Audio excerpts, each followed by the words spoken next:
Oh, I have no camera. Oh, hello. There's my camera now. No, it's all good.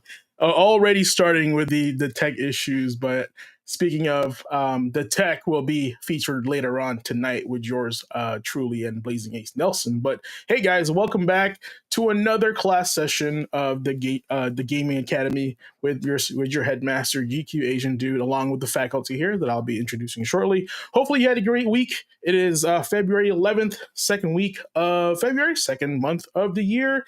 And man, things are popping off here and there, and games are just coming out left and right already. So get your backlogs ready, get your wallets ready. We've got lots to talk about. So thank you for coming on tonight. If it's your first time here, check us out on YouTube or Twitch via at GQAzndood. But yes, gamers, geeks, and legends in the making, welcome to the Gaming Academy. I'm your host, the headmaster, GQAzndood, here to level you up with some epic knowledge and good vibes. Tonight's class is a critically acclaimed adventure featuring another segment of This Week in Gaming History, because knowing the past helps when you respond smarter and better every time, kind of like in Dark Souls. Another episode of The Tech, where we break down strategy, technique, and how to grind like a pro with Blazing Ace Nelson, and Quick Bytes with the Tragically Elite, for when you need the fast travel to the latest news, he can provide those bit by bit. And also check this out, the most fun we've had reviewing retro gaming ad showcases. They'll have you saying, how the hell did they even market this thing? Hey, the 80s and 90s were definitely a different time. So buckle up, whether you're a speedrunner in life or just enjoying the scenic route. There's something here for everyone, and maybe something for you. So let's press start and power through this class together. We appreciate you always. Let me introduce the faculty here, starting with the Blazing, the Ace, the tech master himself, Blazing Ace Nelson. Oh, there he goes. Oh man! Oh, if this is setting the pace for tonight's class, oh, we're gonna have a good. It's the weather. It's like super cold. Oh God! Don't remind me, man. I am not. No, I don't play with them Sub-Zero demons. Not even in Mortal Kombat, man. No way. Yeah, but you got the fire in the name, so hopefully you bring that to the podcast tonight and warm us all up here. That's the plan. That is the plan. Anyways, for everybody that's watching right now and everybody watching after the fact, welcome back, class. It's good to see you. I hope you all had yourselves a fantastic week, and y'all might want to strap on your gloves because the tech, we're gonna be throwing blows tonight. That's right. Also, Dynasty Warriors. Yeah. Also, shout out to Miss Razzo in the chat. Hello. It says hi, Ace. Also, appreciate that. Also, we cannot forget the man with the plan, the guy that brings us the quick bits and the quick bites of news and industry, the Tragically Elite, aka my boy Nicholas. Hey team, how's it going? It's cold. It's cold. It's cold. What's the weather out down there, Nick? It's cold. It's cold. It's weather up here. I'm just above you, and it's still like it's colder up here. I have been wearing my toque and my scarf, and I was like, I haven't done this since I lived in Chicago, so it's very cold here for sure. Colder than normal. That's all I gotta say. Yeah, man, I don't like that it's like under 20 degrees and there's no snow. It's just dry and cold. Yeah, it's dry, cold, and at night I feel it howling because I live like 2 floors below you. So yeah, it's pretty rough. That's actually just me outside. Sorry about that. I'm below street level, pretty much in the. Trying to stay warm. But yeah, man, we're here to bring the heat to the audience as always. We got a lot of good stuff tonight. A lot of new stuff as far as visuals go. Like I said, I want to always bring value and changes to the podcast whenever I can. And tonight I've added more sounds, more graphics than ever before. So I'm pretty excited to use this. But this is probably why I'm a little bit off on a bunch of stuff. So but anyway, you leveled up. Yeah, I leveled up and I'm confused. Apparently, don't know what to do with this power. But as always, you gotta allocate them skill points, man. Yeah, well, apparently it's not tonight. They're still in the bank. So we're gonna he put it all in the charisma. He put it all in the riz, none in the intelligence. No, all frozen. I gotta level up the heat a little bit. So, but as always, we're gonna check out some retro gaming ads here. And yo, check this out.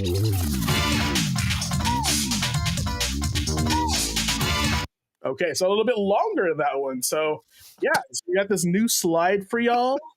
Yeah, I've been kind of messing around with image creators, and it's been pretty fun. So, fun fact: I was like, when I was creating this, I said, make something retro gaming, fun, and that's what apparently AI thinks that's what it came up with. So, Oh, Andre, we know Bloodsport. I think for like a couple times when James and I were working together, we brought up Bolo Young a few times. he was the buffest Asian man in the '80s. It's all I He gotta was Asian Hercules, wasn't he? say. Basically, I think yeah, that was like the billing of it too. Dude he was was swole. like, because like the stereotype in the '80s that we're all kind of lean and skinny like Bruce Lee, but like he was like the buffest dude I've ever seen. Like, also a fun fact: Bloodsport did not make it in theaters. It was a straight DVD movie, so that's And pretty. it's also a complete fabrication. It's not real. It's all in your head. But yeah, so if you're new to the channel, this segment is where we talk about just crazy stuff you guys want you to check out. Lately, we've been having a lot of fun with retro gaming ads, and there's a lot of wild stuff out there back in the day, and we're here to bring that back out. And hopefully, if you guys see something familiar, just say it in chat, and hopefully, you don't lose your mind. So. When it came to advertising and just the hobby and the industry in general back in the late 80s all the way through the mid 90s, they put the wild in Wild West. It is absolutely like berserk out there. There was a lot of like stabbing and poking at each other's in the competition, So what Nintendo does or what Sega does, Nintendo don't, like all that stuff and blast processing, and it's just back and forth, and there's a little bit of cuteness behind it because they're fighting for our attention, right? And I haven't really seen that lately, so Well, it wasn't even the war stuff either. Like we've been talking about recently. I know, a lot of times we talk about, when we think about it, we think of like the console wars, the Sega versus Nintendo. But even outside of that, versus like we were talking about the GBA for a while there, what the SP ads were doing, just crazy, like random stuff. It's just like, what the hell is this thing? But it made you stop. It made you go like, okay, well now I remember a Game Boy Advance SP because of a kid on the couch with a ferret in his pants. Yeah, absolutely. All right. Yeah, But it that's brings to wild. mind one thing though, and it was that key phrase that you said. They were Ferret in the fighting pants for our attention. Oh Yeah. yeah, sorry. Yeah. Like it was the companies were fighting for our attention as opposed to, Blaming us. approaching it as though they are owed our attention. Yeah, you well, I go. mean, that was the time when the industry was blowing up so big. Every single person wanted to get in front of you. Everything got big, and you had to do something to set yourself apart. And like we saw with a couple of the Sega Saturn stuff, like just like some of the catchphrases just did not land. So you're just trying what you can. Yep. And I'm actually going to throw up a catchphrase on the screen right now, courtesy of the Tragically Elite here. I think he'll admire this ad. Oh yeah, the block. Yeah, the block. Pretty subtle, minimalistic. But also, I always remembered these ads, right? Because like when you're a kid, you're expecting like a spectacle. When I saw this, I was like, oh, it's pretty simple, pretty straight to the point, right? And it's a crossword puzzle. Yeah, I was gonna say it. I remember like always taking an extra second to read these because I'm like, what the hell is it trying to say? Like I had to have a cipher, and then like, oh no, it's just got it. Okay, it just took me that extra second. But again, you're getting to think about it. You're pausing. Now you're like, okay, well now I'm just gonna remember. Welcome to the next level. That actually is like probably one of the best like memorable statements for a gamer back in the day. Welcome to the next level. It's like it means so many things, right? Yeah, back before I said stuff like you leveled up, like before it became commonplace. Like this was like, oh, they know it. They're gamers too. They get it. Oh my god, they're speaking our language. Because like back in the 80s and 90s, like video games was still kind of like this niche thing that only certain kids played, right? Where the nerds, right? It wasn't really like meant for everybody just yet, It became pop culture. Yeah, no, and I think that's just why I celebrate. Like, it's good to be alive at in this point in life because like it's just so mainstream. Everybody's gaming these days, right? Yeah. But back then, it was catered to a specific market, like super specific. Anything kind of reminds me a little bit like you look at other industries too. Like right now with animes, like it's gotten so big. Overseas sales, so U.S. sales have now like started outpacing sales in Japan for some of these properties because it's just become pop culture over here. Things like Freerun that came out last year blew Yeah. up. It was everyone was watching. People that I know don't really watch anime, like it showed up on their feeds and they started watching it. So kind of reminds me of that. It kind of reminds me for us locally up here in the Pacific Northwest, like the craft brew scene. There's a beer for everyone. There's a flavor or type for everyone. Same for games. There just became so many games for so many different people. Like Yeah. it's going to be part of that pop culture. And I think this is why I always celebrate. Like, if you don't like it, don't have to play it. There's always a game for somebody out there. Like, Yeah, there find your just flavor. yeah, and there's just so many games out right now. Like, if you don't like something, just move on to the next one. Like, you have a backlog. I know people have backlogs for sure, for sure. Oh, and it's so easy to get in and out of so many different games nowadays Oh with my Game god, yeah. Pass. We lamented losing demos, but there's just so many like free to play games out there. Just kind of like Wet Your Whistle. There's so many mobile games. Like the mobile market's so massive. You know, the first taste is free for a lot of those games and how they make their money. We actually talk. It's funny. We always talk and do this like lead up to our show, and there's always one or two callbacks later on when we get to the news of just kind of like calling back to this point. So keep this stuff in the back of your head. Don't lose faith. Players. Players, gamers. All right, the next ad I'm going to throw up is an ad probably not a lot of people have seen. I'm just warning you guys out there about this one here. All I right, feel like I'm reading highlights for kids, like yeah, the iconography, man. or Mad Libs. Yeah. Mad Libs. So first of all, chat, how many of you know what a TurboGrafx 16 is? I mean, I do. I wanted one. But one console house, I had to give up my Nintendo, and I was about to do that. So, but yeah, this was the third wheel in the console war, if I'm what I remember, between Sega and Nintendo. And these guys were, I think, to me, were like they weren't really like trying to compete; they were trying to be their own thing. A lot of their games were very like Japanese, right? From what I recall, and I don't think anybody around me had a TurboGrafx 16. It was just not popular, you know. It was expensive. It was prohibitively expensive. I mean, what was that $99? Like, When it and first also I'm came out trying to for the remember. TurboGrafx? It says here for only 99. But this could have been like year two, because Bonk was a release, system release, but Zonk was not, and that's why it says free Bonk's Adventure, and I think that's why it's like the value is here. I also, because I do remember it being like maybe 200, because the Nintendo was 200 on first release. From what I recall. Oh, yeah. I'm thinking of a different console. Sorry, because that came out. That was like it released in '89 in the U.S. Yeah. For less than $100, you can get a TurboGrafx, and just to get you started, we'll throw in a Bonk's Revenge, which is $50 value. And then you can have forgot. This was right about that time they started doing, because I remember carts, like the little, like they almost look like key cards, and you slot it in. They had a actual super like CD-ROM attachment for this thing too. Yeah, that was TurboGrafx CD. Oh from what I remember, and that was when Sega CD came out, they wanted their own thing. Hey, and now you can get one for the low price pre-owned of like $450. So, I mean, I think it's the same price with inflation.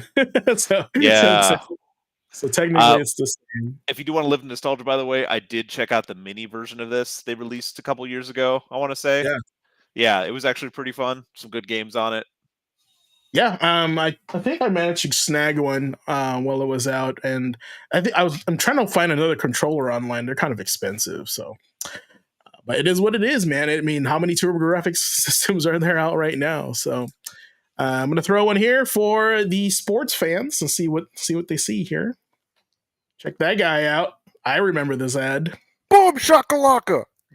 This ad was just like everywhere. This was the Mortal Kombat of sports games, like it was. Well, I mean, marketed by the same company, yeah. So and I don't know. It was just like it was like the thing at the time, like this was the basketball game everybody wanted to play, and this was like the beginning of like arcade sports games, in my opinion. Right, the 2v2, like Blitz, right? Mm-hmm. They even had hockey at some point. So, I played that. It was NHL Hits. Yeah, NHL Hits. Yeah, that was really good. I They even love had the that game. football one too, the soccer one. I think it was like Soccer Slam or something like that. I can't remember. I loved NHL Hits just because you could put in your own name that has like phonetic, like you could type, you could pick something and the announcer would call out your like cool name that you put in there. Yeah, Some yeah, really Oh, funny that's cool. ones too. your But moniker. yeah, yeah, it was like I think one of them was like 101011, like it went binary, and the announcer had to call it out every time that person did something and scored. But yeah, man, Jam, I mean, we grew up in Chicago. I mean, in the '90s. Yeah. Why It can't was I pick Jordan at home? Yeah, I mean, he made it worldwide with Yeah. the way that the NBA just blew up during that time.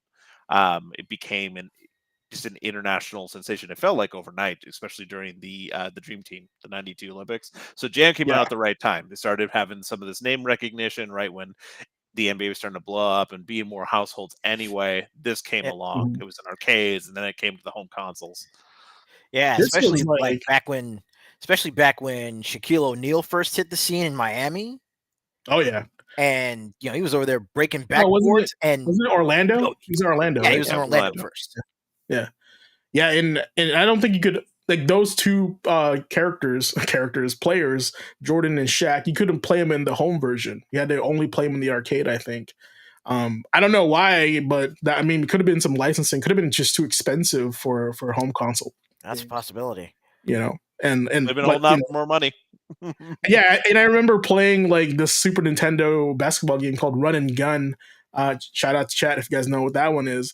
And if you pick Chicago Bulls, Jordan is just a black dude with 23. You couldn't say Jordan, like it was literally like player 23 on there. So but you know who it was. He had like max stats. So yeah, but you weren't allowed to call Jordan.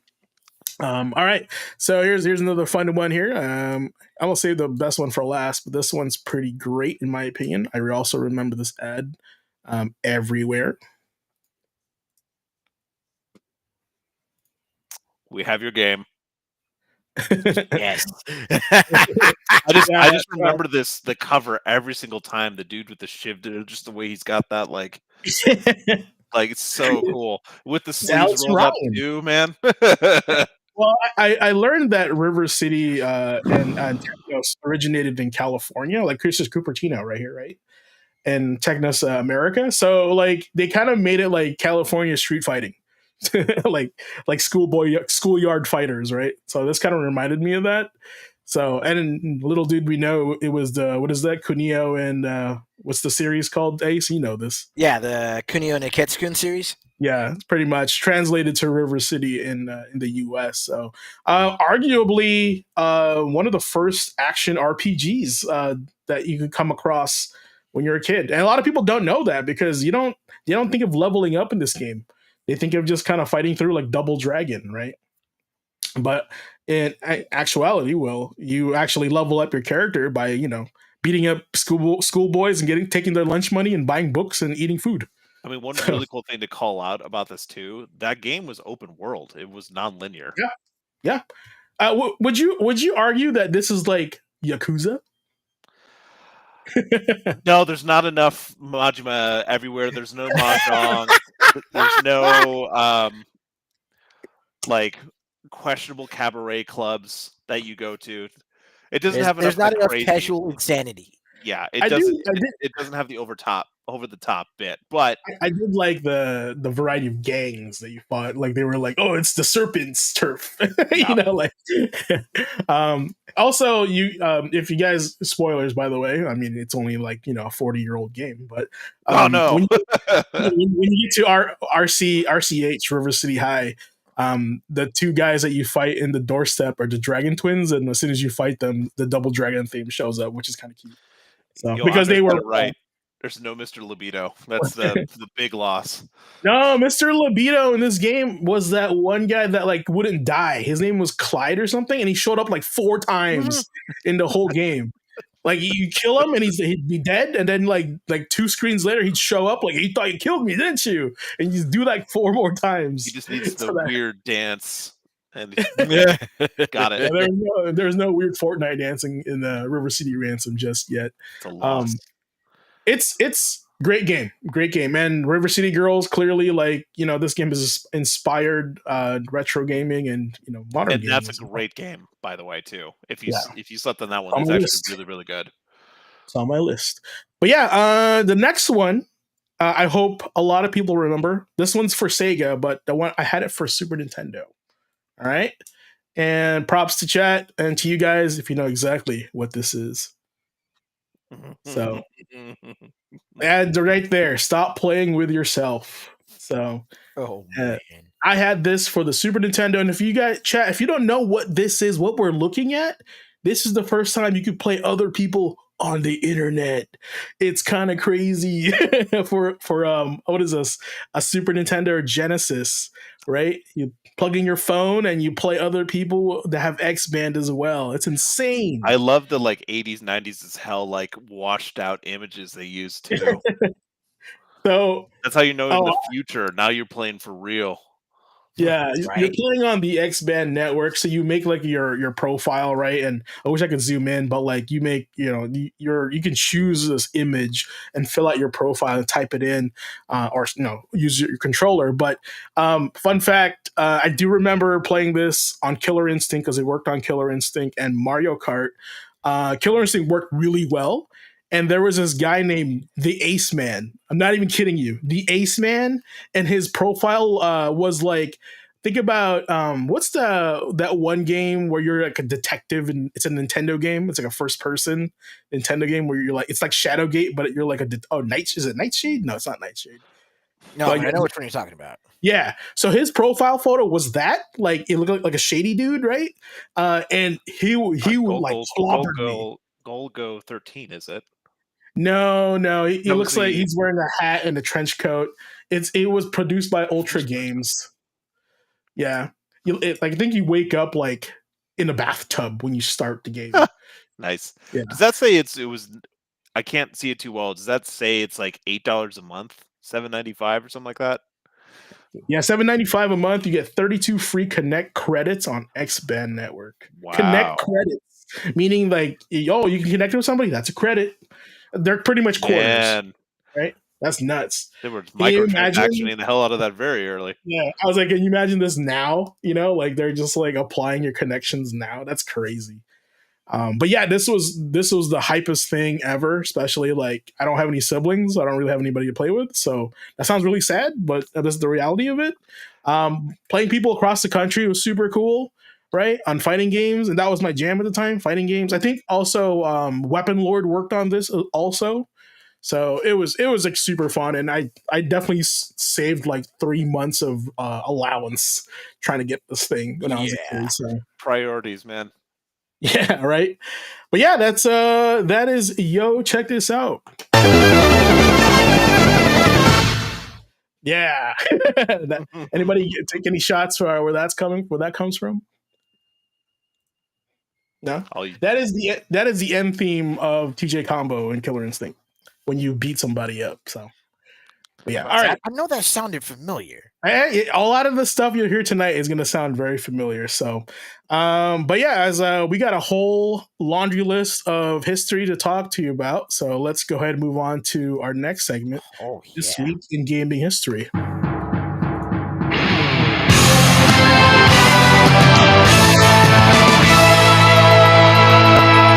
Just that sound just a little bit.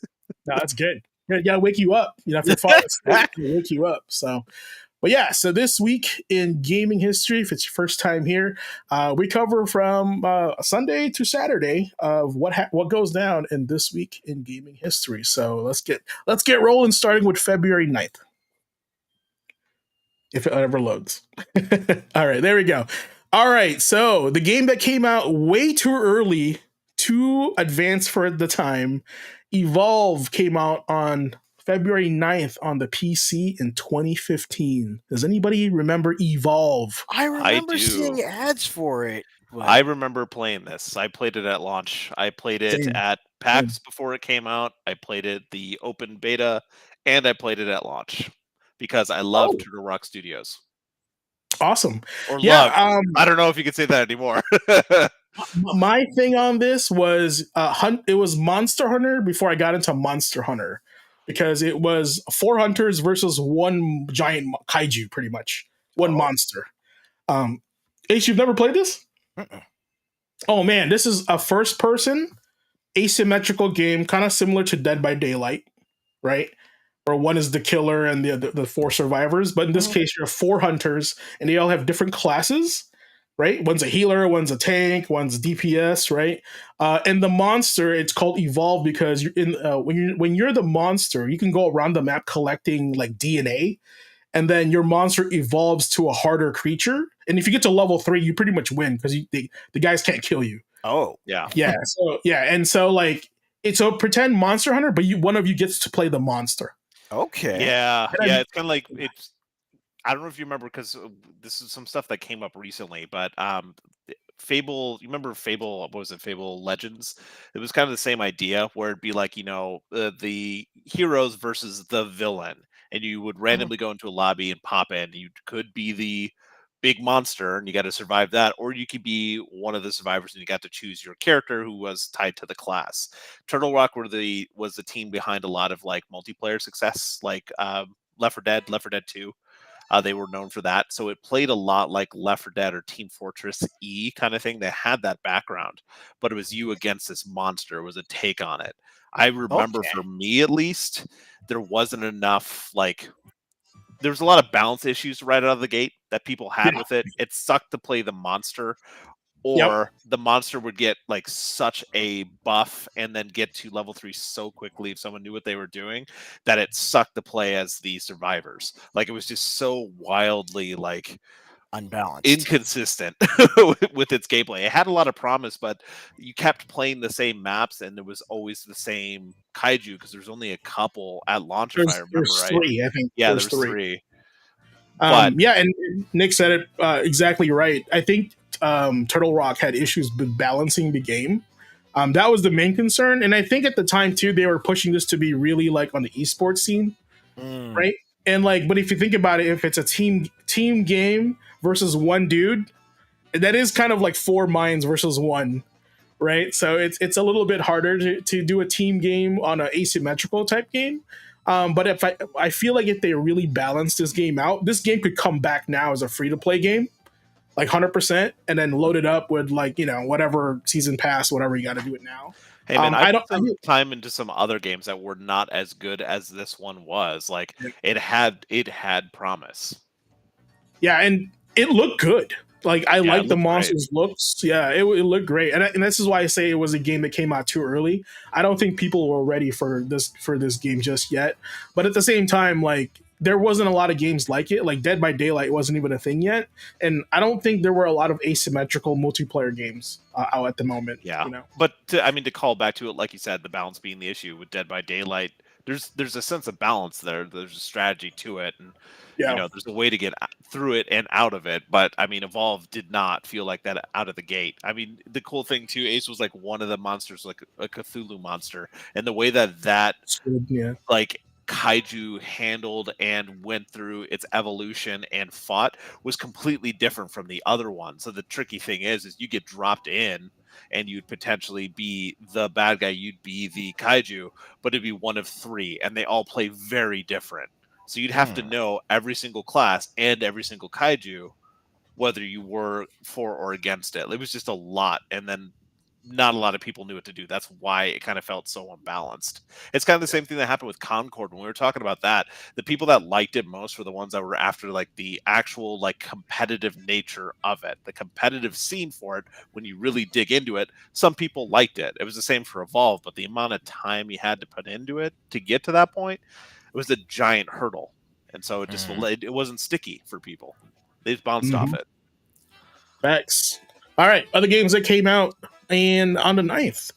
Speaking of TurboGrafx 16, we have Military Madness in 1989, Bahamut Lagoon in the Super Nintendo in Japan in 1996, Wing Commander 4, The Price of Freedom on the Mark PC. Hamill. That's right. That's the one of his first VA, right? Or no, he's actually in the game. In 1996, Sid Meier's Alpha Centauri, PC in 1999, right before Y2K. and Final Fantasy Crystal Chronicles on the GameCube in 2004. Lots of games coming out on the game, GBA and GameCube that year, if I remember. Metroid Zero Mission on GBA in 2004. Bioshock 2 on the PS3, 360, and PC in 2010. My personal favorite out of this list, Dante's Inferno on the PS3 and 360 in 2010. Arslan Warriors of Legend on the PC, PS3, PS4, Xbox One in 2016. And if you guys don't know what that is, that was a anime that was remade and turned into a Dynasty Warriors game. Firewatch on the PC came out in 2016, and little obscure action RPG from Konami, because they still release games. Getsu Fumaden, Undying Moon, on the Switch in 2022. So, any of those games, you guys kind of like, oh yeah, I remember playing that, whatnot. I remember going back and actually, firing up my ZSNEF simulator and sitting down and playing Bahamut Lagoon back when one of the first English translations for it came out. Yeah, and the sheer undertaking that actually went into translating that game, and the fact that just recently, I think like last year, the translation for it was finally completed. Jeez. Like it's wow. I mean, it's a labor of love, but the game itself is damn solid. Yeah, and that begs to ask the question, why wasn't it localized in America, right? Was it because it was too complicated? Maybe the themes weren't really like localized friendly or US friendly, right, at the time? Yeah, more than likely it wasn't particularly localization friendly. Yeah, it wasn't Final Fantasy, right? So that's why they didn't give up on that. But yeah, Military Madness was like one of the first strategy games I ever played. They actually recently, I think they re-released that on the PlayStation, called Military Madness Nectaris on the PlayStation 1. So that's super cool. Speaking of strategy, was my pick on this one, which was Sid Meier's Alpha Centauri. I loved that. Yeah, I loved 4X games. It's so good. And I remember seeing a big box PC copy come into the store one time too, and I had to like rebuy it because it was just so much like childhood nostalgia. Would you say that's like outer space Civ? Well, yeah, because it's Sid Meier, the guy who created Civ. So yeah, it's exactly that. It's in space. Civilization. That'd be great. He just makes his own Sid everything, He probably tripped over himself and said that one time, and it just everyone's like, no, nah. Nah, bro. Little tidbit here. Back in 2005, Tecmo files a federal suit in Chicago against members of an internet forum dedicated to hacking their titles. NinjaHackit.net created and hosted illegal content. Sorry. Okay, like alternative costumes for the characters. So this was the beginning of the mod scene. Is what you're saying? Yeah, yeah. That was a totally crazy thing that popped up in that kind of like history buff kind of thing. It's like, wait, they sued someone called NinjaHacker.net. Like, I mean, cool, great name. Not going to fly under the radar. Yeah. I mean, it's so straightforward. Right, but it was that funny thing is, they were like hosting alternative costumes, like that's what they're doing, and that was the illegal content. Can't have that, right? The funny thing is, I actually remember stumbling across that site a couple of times back. I'm pretty sure I have too. Oh, one of the OGs. Don't let that out. Tecmo's listening. It was like message received. Blazing Ace Nelson's next. Take him out. And then Ryu Hayabusa. Okay, if Ryu shows up at the door, I'm folding. He's like, nah, man. Go ahead, do what you got to do. All right, let's move on to the 10th here. Okay. It's going. No, I didn't click on it. Did I? I did not. I'm weird. Man, we're just doing some weird stuff tonight. Anyway, one of my favorite games on the PlayStation was Vagrant Story. Back in 2000, it was released in Japan. I think it was 01 in America, but one of the most unique I would say action RPGs. I would say it's more RPGs than action RPG. It was very tactical. It caused you to target specific parts of the monster, right? And it had durability. It was like very too deep for its own good at the time. Very unique because like it was a Shakespearean story. And that's what made it really stand out to me when I first kind of looked into this game. Like I wanted something different. And I don't know, it was like, look at the character design as well. Oh yeah, my god. for me, it's the haircut. Yeah, I mean, the higher the hair, the closer to God, right? Like that's usually how they work. Usually works in anime. A little, a little additional trivia for the folks that probably haven't been able to catch it up until recently, but Vagrant Story is actually attached to Final Fantasy Tactics, Final Fantasy 11 and 12. It's part of the the Ivalice Alliance series of games from Squaresoft. Oh, really? That's cool. I didn't know that. Yep, same universe, same setting, and the character design team that worked on Tactics and on Vagrant Story need to toss up a emote for the more you know. He's dropping that knowledge on you, right? That's right. That character design team. Yeah, that makes sense. They've gone on to team up with Cygames and have been working on a series that is probably very familiar to a lot of us here right now on campus. That's awesome, dude. No, that's really cool because I'm actually like a secret. Well, it's not a secret, but like I think Cygames is like one of those like developers. I'm like, you guys are actually have a lot of talent over there, but y'all don't do much. Like that's. I feel like that's them. It's like Daniel Day-Lewis of gaming. He does one crazy movie. He gets like 20 Oscars, disappears in the and then just does his thing, refuses to elaborate further, and leaves. My work here is done. Yeah, he's like, I just acted. It was great. And then next movie they call him. So it's kind of wild that Cygames does that. But yeah, other titles for the 10th, Dragon Warrior 3 on a Nintendo in 1988 in Japan. And keep in mind, folks, the remaster re-release is coming out, I think, in March via Square. Pre-order that today, and I think it's a good pickup. Alex Kidd in the Enchanted Castle on the Genesis in 1989 in Japan. The ever so treacherous Mario 64 on the 64 in 1997. Champions of Norath on the PS2 in 2004. Nightshade on the PlayStation 2 in 2004.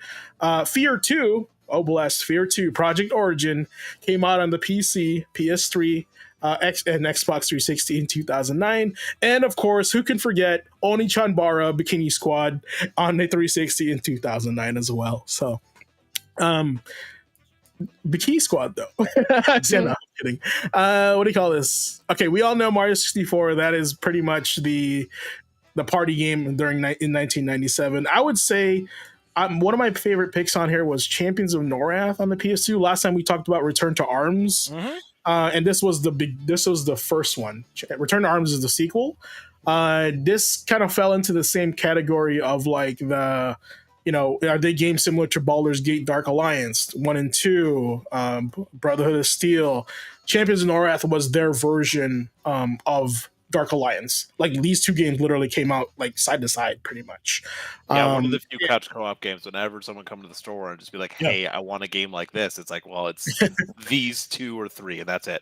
Yeah. And they go, sorry. This is also $80. Do you want to pick this up? Yeah, because it's a rare game. That's when you drop that like used game policy on them. It's like, hey man, just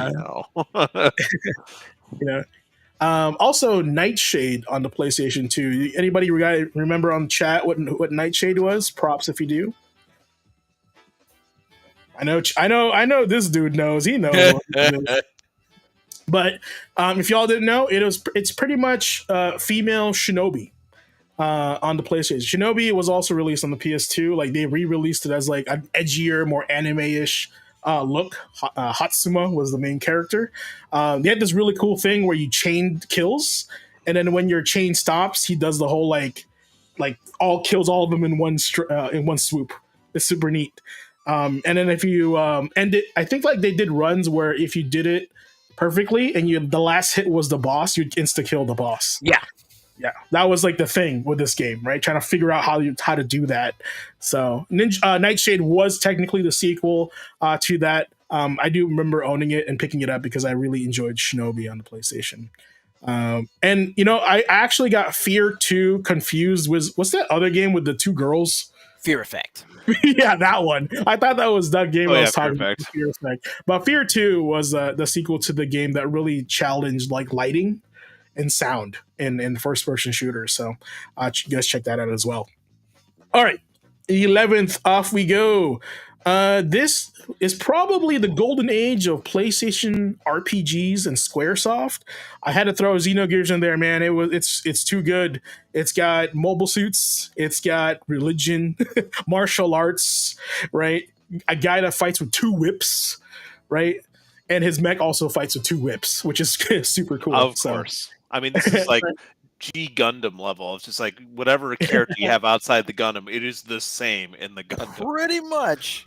Yeah.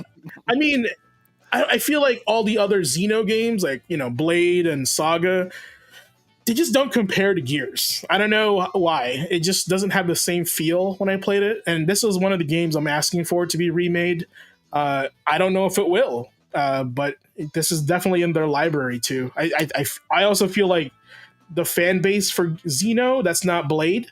Also, it's Nintendo's IP now, isn't it? Yeah. So it's a little bit harder to kind of re-release. Just kind of like why the Saga series hasn't been remastered, because Namco doesn't really own the Xeno Saga series anymore. Yeah, I feel like it depends on which one you played first, because I didn't have a PlayStation 1 like growing up. So my first experience with the series was Xeno Saga instead. Because I mentioned before, like I got a PS2 later in life, and one of the things I bought it for was Final Fantasy X, which wasn't my normal thing. I picked it up. Then that same buddy, that same roommate in college, had Xenosaga as well. So I checked that out, got really into the first one, found out there was going to be 7 games, and we know that never happened. Yep. Yeah, and it's just a mess right now of who owns what. It's kind of like the Rare situation, right?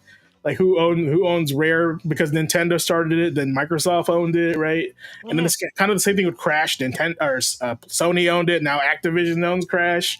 So it's like you have to follow the trail. So, and hey, man, there's other stuff on these lists that we're going through tonight that it's kind of the same thing. Like, who owns the IP? Where is it? Like, it's in a deep dark hole somewhere, and we may never see the light of the day. So, like, hold on to that nostalgia as long as you can. I see a game on this day that this is definitely chat worthy. But here's the thing: Dragon Warrior 4 on the Nintendo also released in 1990 in Japan on the 11th. Seems like they're trying to go for this theme of February 10 and 11 here. Final Fantasy 8 on the PlayStation in 1999, just a year after Xenogears. My poor wallet. EverQuest Online Adventures in 2003 on the PlayStation 2. Now, was that like a MMO or was that like a third person? Like I don't remember. It was online. It was online okay. Adventures. Yeah. Gotcha. Okay, I mean it's in the name, duh. But yeah, Samurai Warriors on the PlayStation 2 in 2004 in Japan. The Dynasty Warriors' cousin. Aliens Colonial Marines on the PC in 2013. Skullgirls Encore on the PS3 in 2014. Danganronpa Trigger Happy Havoc on the Vita in 2014. Samurai Warriors 4-2. That is confusing on the PS3, PS4, and Vita in 2015. And also, speaking of action RPGs, Lost Ark on the PC came out in 2022. So, yeah, that's quite a day. So, Aliens, Colonial Marines. Man. I feel bad for that game. I do too, but I feel more bad. Shout out to my buddy Rob if he ever ends up watching the VOD on this. Notorious in our group of friends because he's a huge fan of Aliens, huge fan of the entire franchise, was really looking forward to that game. And I remember we went to PAX, and that was one of the years that they were advertising that game, and they had like a playable demo, but they had one of the power loaders there that you can get into and take a picture with. Like, tons of money behind the marketing on that. Was going to be so good. And then you get in there and you see some of the gifts and stuff. It's just, to this day, we still give him a little bit of shit. He has plenty to give to us, don't get me wrong, but we still give him shit because he wanted that game to be so good, and it was so bad. I do too, man. I love the Aliens franchise. Like I said, on my A to Z gaming challenge, Aliens Dark Descent was the first game I picked on there. Surprisingly, not bad. I actually probably one of the best Aliens game I've ever played. Unfortunately, it's not a first-person shooter. I think the last time I played a good Aliens game was AVP on the PC when Rebellion made it. Right? But if I remember right, wasn't there a 3-person multiplayer extraction shooter one that came out? I want to say a few years ago. That was really good too. Team Elite. Yeah. That one I heard was pretty good. it's pretty good for the amount of money they had. Like that Yeah. game was a AA game, and you can definitely tell it was a AA game. But I feel like if they just had a little bit more budget, it would have been super clean, super good. Yeah, I actually I thoroughly enjoyed that game as well. But it was like, but comparing that to like a Gears or other third person shooters, it was a little bit jank for sure. But but they did a good job with the atmosphere and the feeling of the game, and the aliens feel, so pretty good. But yeah, Samurai Warriors 4-2. So Ace, I'm curious why you have that one highlighted, not the original one. Well, firstly, I didn't see that one. Okay. I missed it, but with the original Samurai Warriors, yeah, like the moment I saw that, I was like, wait a minute, this ain't Dynasty Warriors. What's going on here? Same company, but I decided to pick it up, and I got Samurai Warriors the same day that I picked up Onimusha 3. Oh, Samurai Day. Yes, it was, and I had a fucking blast. Those are two great games to pick up at the same time, because if you get just tired of progressing through Onimusha, just pick up Samurai Warriors and just kick some ass. That's right? basically what I did. Yeah. But Samurai Warriors 4-2 was interesting in that it was like one of the first. It was a Koei Tecmo game. It was a Koei Tecmo Warriors game that didn't use the Extreme Legends, expansion format that they were using up until that point. And part of it was they were actually in a bit of a legal tiff with Capcom. Really? And it was actually regarding, how they were using the expansions.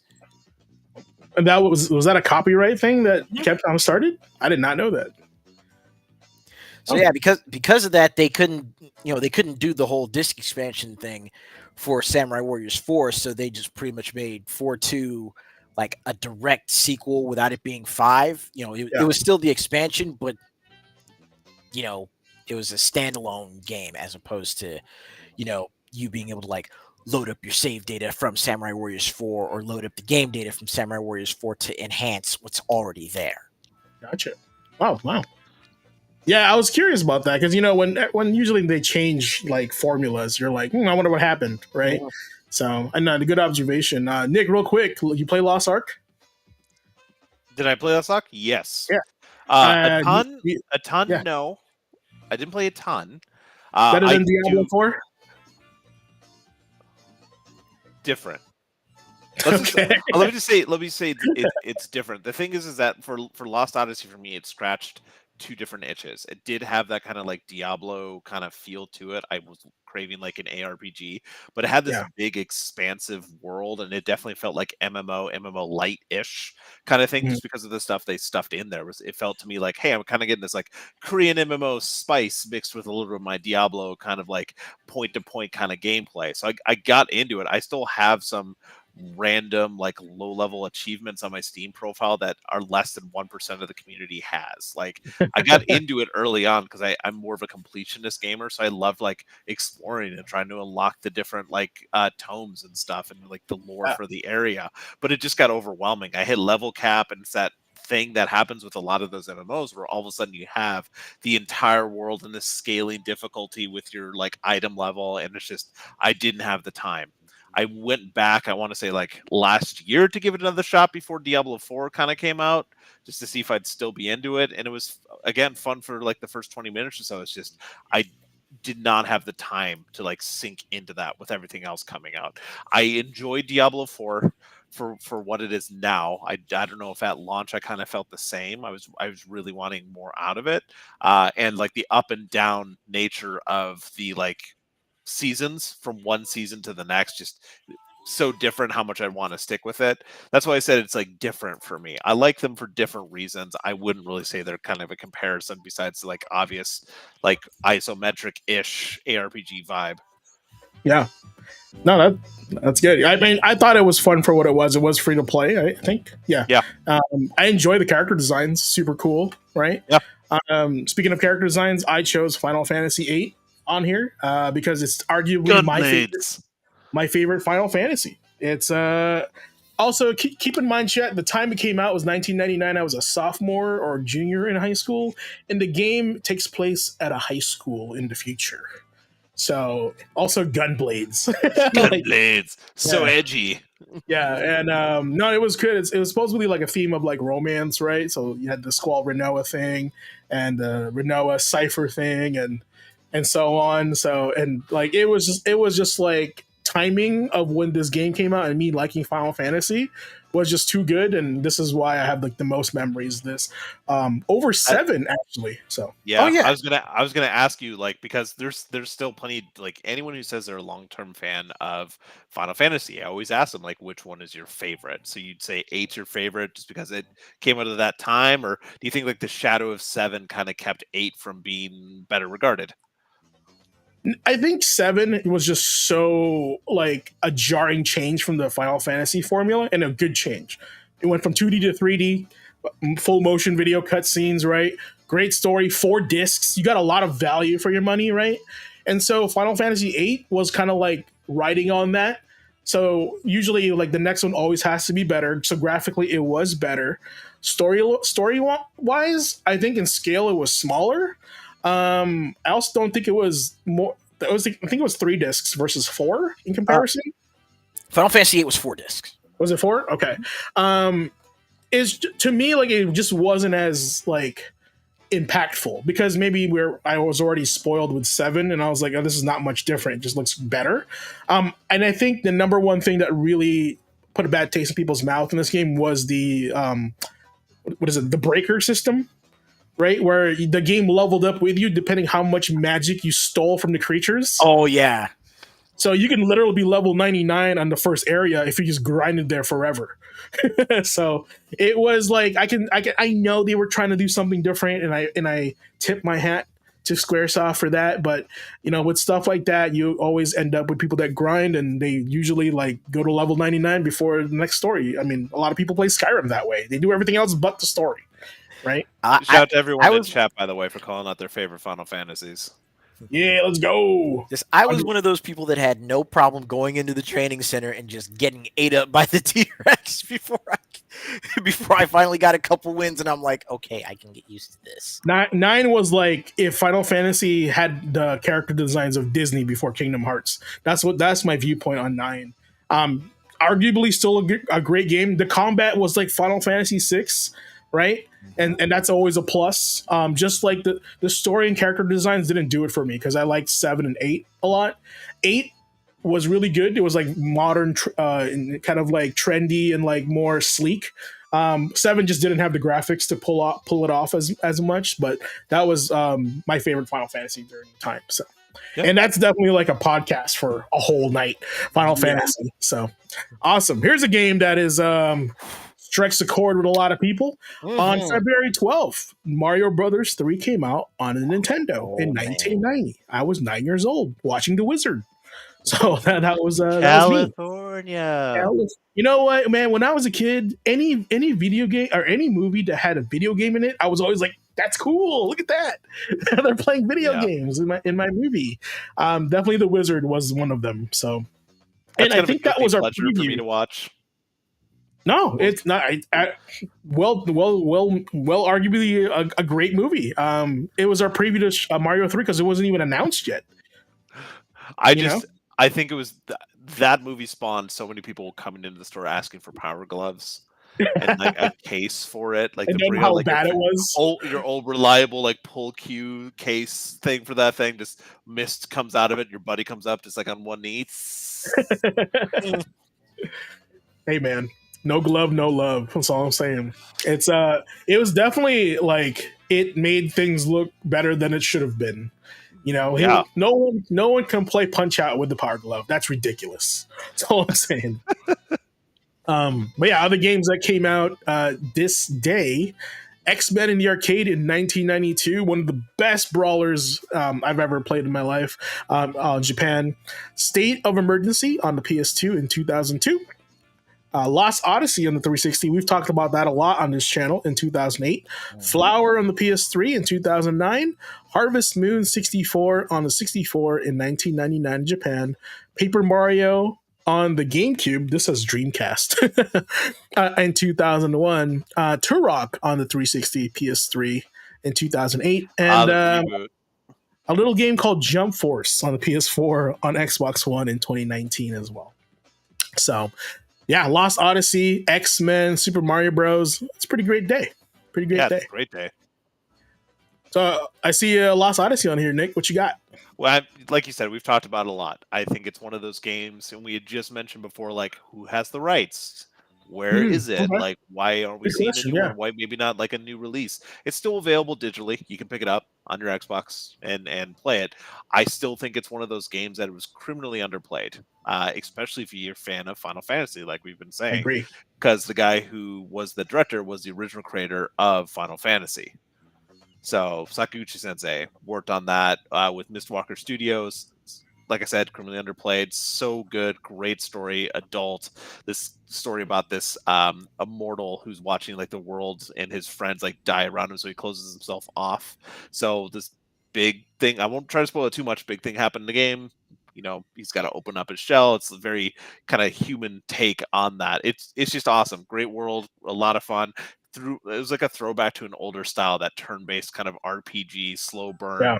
deep story, lots of reading. But just That fun, came out great. like Lost Odyssey.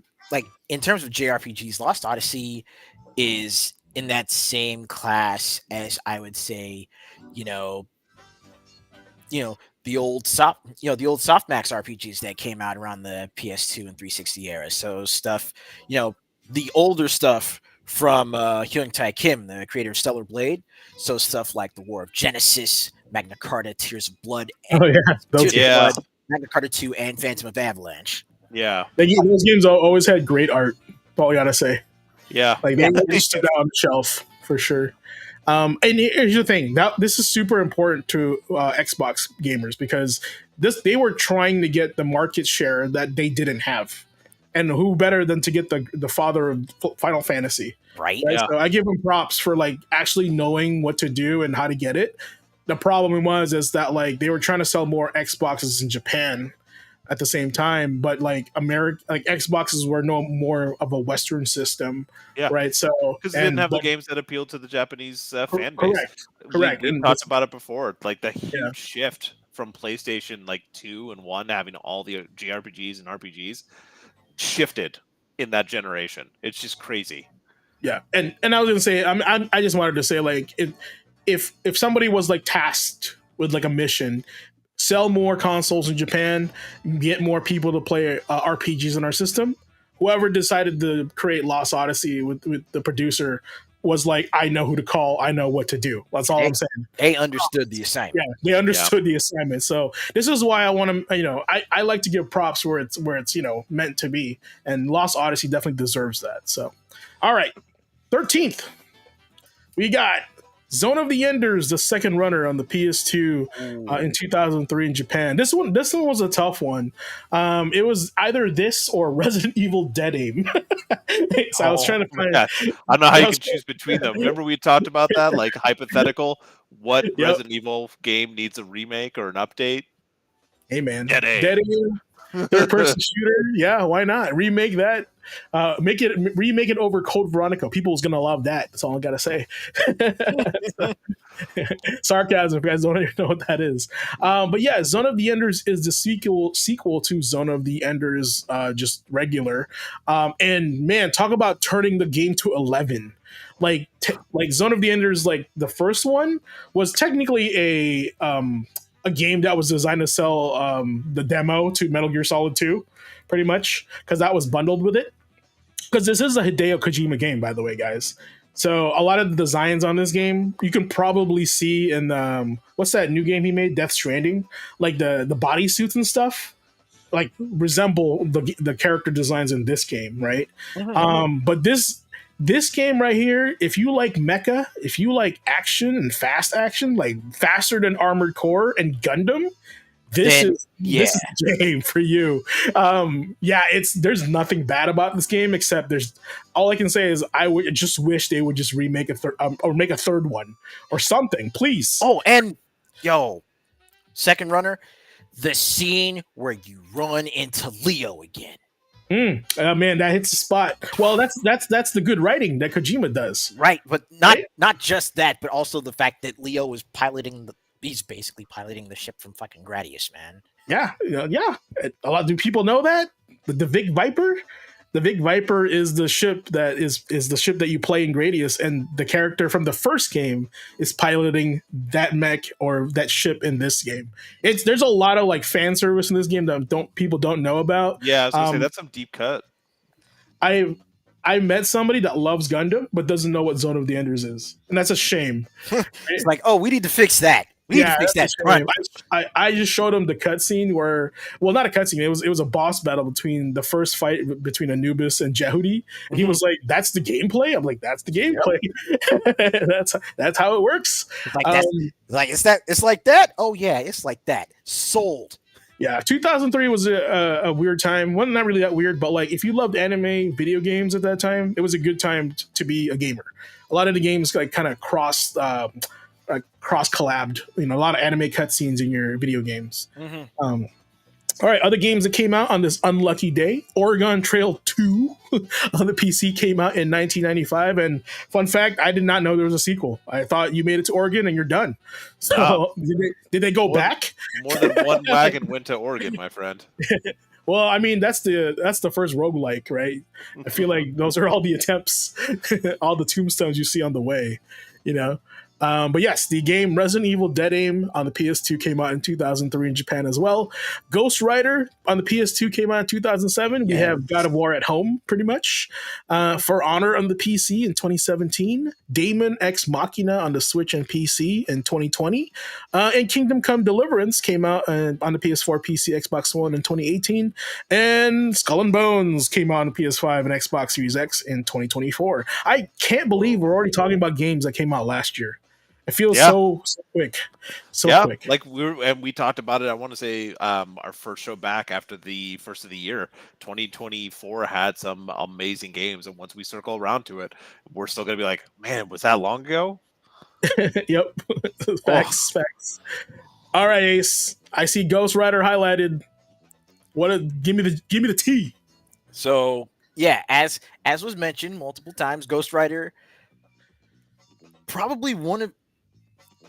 Like, I think the PS2 era was around that time where movie licensed games and comic book movie licensed games were actually starting to hit their stride. Because Marvel Nemesis.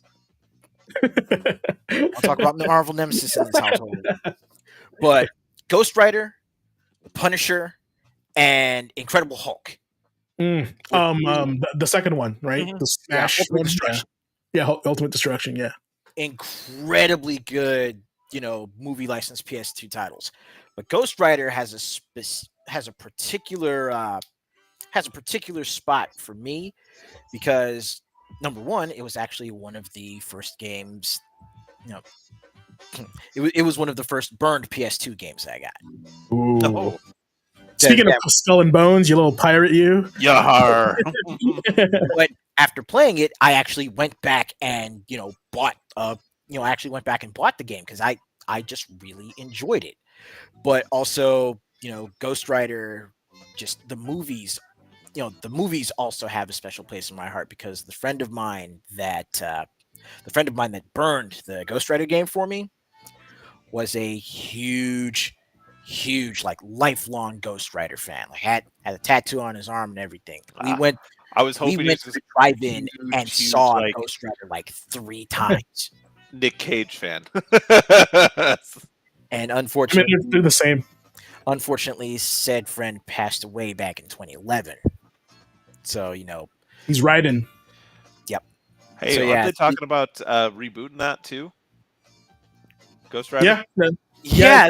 They were talking about rebooting that, and there was someone did some fan art that I saw earlier that had Ryan Gosling as Ghost Rider, and I'm like, I can see that. Well, here's the thing: like the fact that they introduced the multiverse, and they, in Wolverine and Deadpool, they also introduced a bunch of characters. Like, I feel like, Nick Cage could show up on in the Daredevil show and the all the other Midnight Suns related characters show. Well, they were talking. Yeah, I mean, imagining Nick Cage in any of the multiverse stuff, like imagine him coming out as his Superman as well. Yep. Yeah, I saw his audition video. That was pretty wild. So, all right, Nick, Ace, Demon and Ex Machina. Tell us a little quick bit about that. Now, Demon Ex Machina is. Now, I was playing it on Steam a while back and streaming it, but Demon Ex Machina is what I called the Armored Core game that I needed until 6 came out. Okay, it's a filler game. Got it. But I mean, no, it is definitely that game that will scratch that itch. Like, if God Eater could get you into Monster Hunter, or Code Vein could get you into, say, Bloodborne or Demon Souls, then Demon Ex Machina would be a very good gateway game to get you into playing Armored Core. All right, that's fair. I own it, and I definitely want to sit down and play it. I didn't know it was out on PC, but that's good to know. The story itself, for what I played of it so far, is actually pretty solid. It was enough to keep me invested in the game. So I definitely say sit down and give it a shot. Okay, good enough for me. All right, moving on to the 14th. Another little hit from I don't know if it's a hit, but a cult classic from Square Enix now, guys, not Squaresoft. Look at that, and there's a little odd Ubisoft logo in here, so just keep that in mind. Drakengard 2 on the PS2 came out in 2006, sequel to Drakengard 1, also a game probably a lot of people have never played or know about, but we'll know the series near. This is technically the prequel to all those games, so keep that in mind. In fact, I believe it's ending E, so like the 5th of the alternate endings in the original Drakengard lead up to Nier directly. Yeah. That's spoilers, but yeah, it's only a 40-year-old game, but whatever, or 19-year-old game. Not a big deal. Other games that came out on the 14th, Lemmings on the Amiga in 1992. Hopefully Lemmings makes a comeback in some way or form. I know a lot of these older games have been coming back in a different form. So yeah, I would like to see Lemmings come back. That'd be great. Ridge Racer 64 on the 64 in 2000. Star Fox Assault on the GameCube in 2005. That sounds like a crime. Mark Echo's Getting Up, Contents Under Pressure on the PS2 in 2006. I remember that box art for sure. Grandia 3 on the PS2 in 2006. State of the Emergency 2 on the PS2 in 2006. Blaze Blue Continuum Shift Extend on the PS3, Vita, and the 360 in 2012. Ninja Gaiden 3, my pick here on this list on the 360 in 2012. Twisted Metal, on the 2012 version on the PS3, King of Fighters 15 on the PS4, PS5, Xbox Series X in 2022, and a little weird game that inspired by Ninja Gaiden called Wanted Dead came out on multiple platforms in 2023. Wow. That's a lot for the 14th. That's like what the day? That's Thanksgiving, Valentine's Day. Yeah, man. Contents Under Pressure. Yeah, under pressure, like my script. I'm always under pressure. Mark Echo bought a bunch of shirts. I know he's a skater at the time, right? And didn't know is that the only video game Mark Echo made? That was the only one under his brand that I remember, because that one was about like tagging and stuff, and like the collector's edition for that was like all about graffiti and tagging. Yeah, I feel like it was like. I think I remember somebody, maybe Matt McMuscles playing this. He was playing, it was like tagging parkour. Yeah. That's what it was. It was a platformer with tagging. Yeah, the group at Funhouse also played it. It was pretty funny because they did a whole skit about them being like the next Banksy with spray cans. Wow.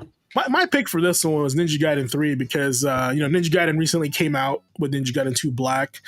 They also released the PS3 version called Ninja Gaiden 3 Black.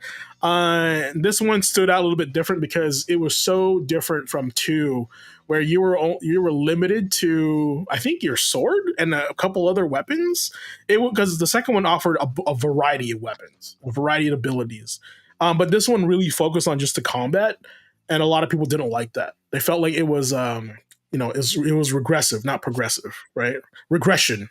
So but like since it focused on the combat, there was a lot of that, and kind of sacrificed the story as well. So I do remember just kind of playing this like on a weekend, and I was like, oh, this is actually pretty cool. I think I have the collector's edition somewhere.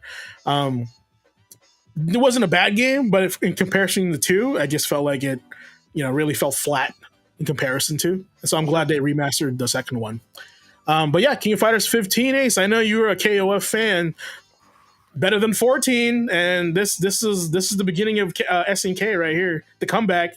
Right. Personally, I would honestly say that 14 was definitely the beginning of their comeback, because I mean, it had been so long between games, especially between KOF games. It was almost like SNK just dropped off the map. Well, yeah, they were shifting around Playmore, being owned by multiple people.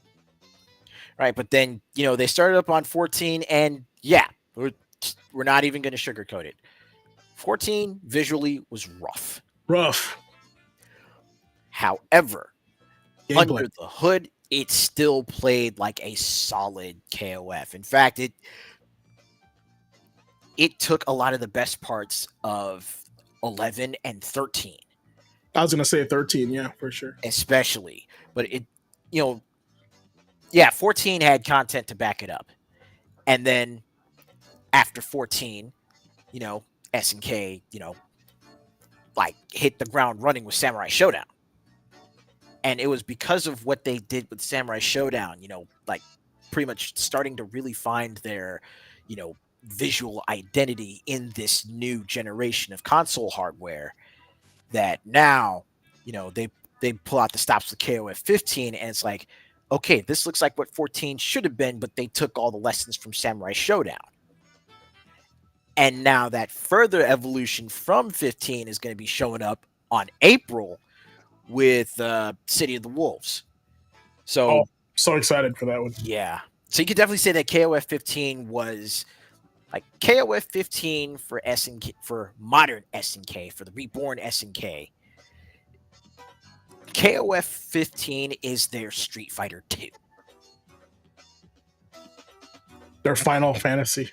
Oh god. I mean, it's the title that, they took everything that they had before, refined it, and with 15, boom, it broke out.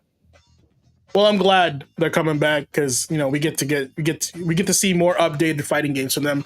So shout out to SNK. Last Blade needs to come out. That's all I'm saying. Yeah. Yo, Last Blade and World Heroes. Yeah. Oh my God! Don't even start World Heroes. Man, I love World Heroes. That's a good one. The characters in World Heroes are top-notch character design, in my opinion. Speaking of top-notch design, YouTube was released this day in 2005.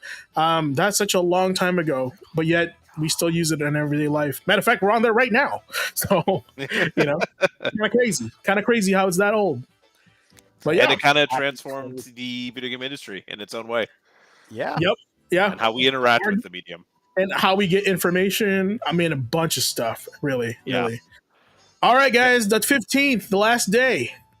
The Birth of the Vita releases in 2012. One of the most underrated handhelds of all time. My personal opinion, of course. Switch is way better, but I think for what it was during the time, it was really good. Just kind of expensive from what I recall, and not really meant for everyone, that's why it didn't sell so well. So, any fun stories about the Vita? I know I told the chat about the PSP and my story with that, but the Vita was like, to me, just an accessory to my PS3, because I don't really like mobile gaming, right? And the games on here are kind of like smaller, petite versions of what's on the PS3 at the time and PS4. So I was like, why would I get it on the Vita? But it now turns to be the most like, what is this? Every collector wants every Vita game ever released because it's so obscure, right? That's kind of my experience with the Vita. Ace, you owned a Vita, right? Nope. No, you're a PSP guy. Mm-hmm. Yeah, but yeah, this was like, I thought like it would have been a great idea if you could play your PS3 games on the Vita, kind of like similar to the Switch, right? Because it had the power, right? But it kind of just played weaker versions of games that were already out on your home console. And I think this is why it's like, why would I play it on my Vita if I just play it at home? Right. So, chat, tell me your experiences with the Vita, because I actually enjoyed it, but a lot of people didn't. I liked it. I didn't own it. I wanted one because I never had a PSP, but every time they came in, I got to test them. Obviously, we had to make sure they worked before we could sell them, kind of stuff. But I really liked the way the Vita felt, because my biggest complaint about the PSP was only having one joystick. It reminded me a lot, and it was a bad joystick on there too. We had to replace those things all the time. But it reminded me of the jump from like the 64, only having one joystick to then having dual analog. So I loved the Vita's dual analog sticks. They both felt great. That reminded me, and this was kind of that era of Sony having really kind of like cool technical things they've done with like their controllers or their like consoles that didn't really get used by most of the devs, but it's like when it is used, you're like, that's pretty cool. Like with the Vita, the tactile, on the back side. Playing Uncharted on that, the Uncharted game that came out for Vita, you'd swipe up the back and it would help Drake just like climb through. Like no game really utilized that, but it had that in there. Of course, like any of the first party teams would take advantage of that stuff, or like what happened with Uncharted having to have 6-axis controls. Like they had to put it in their game somewhere, and the Vita had some really cool stuff that just wasn't really realized. So it was like a cool package, like you said. I liked it. It was just I'd never owned it. There wasn't enough for me to pull the trigger. There wasn't enough titles for me. Yeah, and I think they didn't leverage that enough, because like, I had forgotten there were other controller options, gimmicks on the Vita. I mean, it was also a touch screen as well. A lot of people don't remember that, but it's just like nice. Yeah, I mean, you look at this photo now, the bottom model is the OLED, which is the first model, and the top model is the second one, which is LCD. Look at the brightness difference, right? Yeah. So and all I think it was also $100 difference at the time as well. The original Vita also had a metal shell. The new Vita version 2 had a plastic shell, as you can see on here. It's a little bit smaller, a little bit more rounded on the edges, but definitely lighter in quality and less. It felt cheaper. Let's just get straight to the point. It just felt cheaper for what it was. It may have felt cheaper, but I'll push back just a little bit. That I'd say that I had less issues with the second iteration of the Vita, though, because the original Vita had so many pieces on that outer case that broke constantly. Yeah, I mean, I believe that, and Sony has a history of making things proprietary, like their memory cards, and that made things super expensive for the consumer, which I hate. Right, and hopefully they learned that lesson, But yeah, I love the Vita. Re-release Soul Sacrifice, please, because we got Freedom Wars. Why not Soul Sacrifice? Right. All right, Sony. All right, other games that came out on the 15th. Street Fighter 2 in the US in the arcades in 1991. I was 10 years old, getting beat up by my cousin. Great. Star Wars X-Wing on the PC in 1993. I love how you write DOS, so I should say before Windows. Yeah, because it was the DOS version. Yeah. No, that's why I should say that on the DOS. Saga Frontier on 2 on the PlayStation 1 in 2000. A little quirky game called Disaster Report on the PlayStation in 2003. Tenchu Fatal Shadows on the PS2 in 2005. All right, here we go. Xenosaga Episode 2, Genseis von Gut on Bose on the PS2 in 2005. Speaking of another Xenosaga game. Ace. Marvel vs. Capcom 3, Fate of Two Worlds on the PS3 360 in 2011. Street Fighter 4. My God, this is fighting game day. Maybe because after Valentine's Day. Street Fighter 4 on the PS4 in 2016. Is that PS4 really? Is that like that feels Street weird? 4? Yeah, that feels like a weird re-release. Is that No, Street Fighter 5? I wrote this, so that seems weird. I feel like PS3. I don't know. We'll look into that. Street Fighter 4 is a PS360 era game. So. Correct. That's why that seems weird, and it's only PS4 on here. Anthem came out on the PC in 2019. Metro Exodus on Xbox One in 2019, and Crackdown 3. Is that the one with Terry Crews? Xbox One in 2019.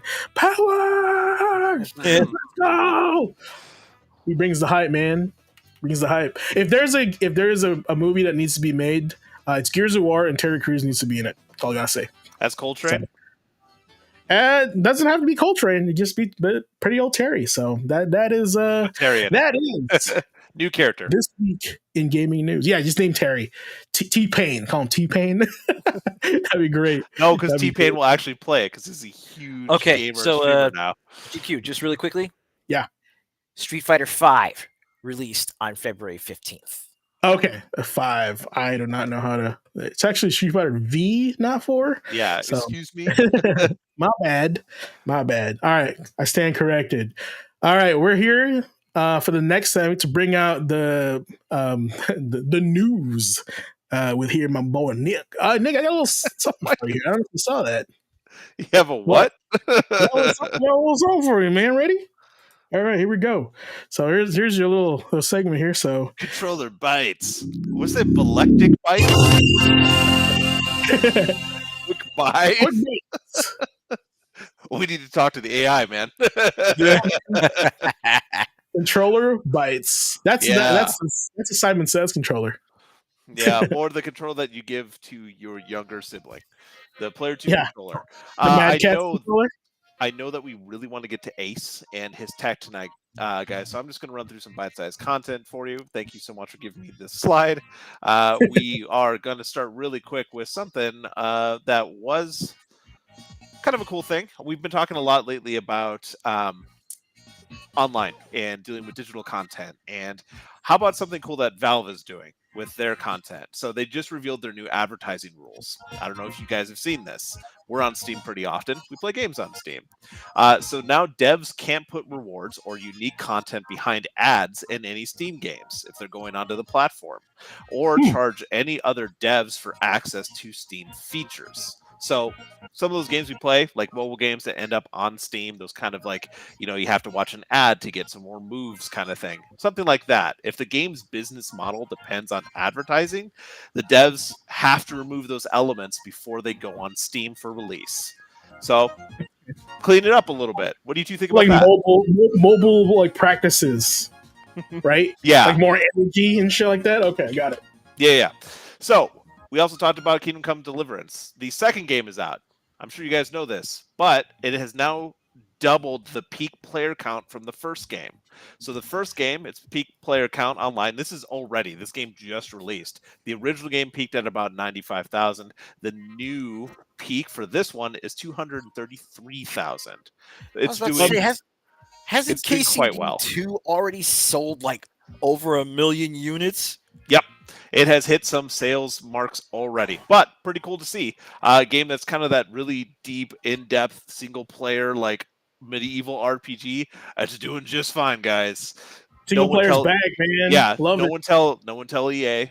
Don't let it see it. Would have sold 2 million if it was a live service. Yeah, right. Just mark. It's not needs more live service. We need more persistent worlds. GTA 6, its fall 2025 release window was confirmed on Take-Two's investment call. Unsurprisingly, the moment that was announced, their stock just hit an all-time high. Do you think they're ready for GTA 6? Yeah. They know what they're doing. Do you two know what's happening tomorrow? No? PSN State of Play. We just heard that it is happening tomorrow. So keep your eyes peeled for that. We've already heard a couple of cool things. We already know it was released before the State of Play. But Metal Gear Solid 3 Snake Eater, or Metal Gear Delta, if you want to call that little Delta symbol there, that is launching August 28th. So we do have an official date for that. Can't wait to jump back into that one. Civ 7, I know that's out right now. We've been talking about Civ a lot lately. There's actually been a leak, and we have seen some previously unrevealed details about some content, including several new civilizations and 3 possible new leaders. So that was a leak. That was data mining. So we're going to get some new information from there. Jumping into this next part, I just want to bring this up because we had some people in chat say it last time. A little piece that I want to call the rumor mill. Some rumors that we've been hearing about that's been in the news lately. Some really cool stuff. Again, as always, I want to say, take it as a grain of salt. We don't know if this is going to happen. Some of these have quality sources. Some of them don't. But some cool stuff to kind of spark that conversation with chat. See if there's something that you're interested. And the panelists as well, feel free to jump in. With the first rumor mill I want to bring up, we all love Nier. Apparently a Nier sequel could be announced this year.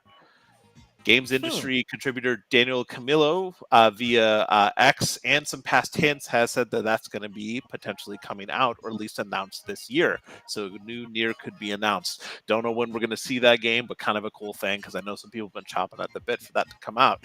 Now that same person, Daniel Camillo, has also said about has also mentioned some other games in this rumor that are going to be announced this year.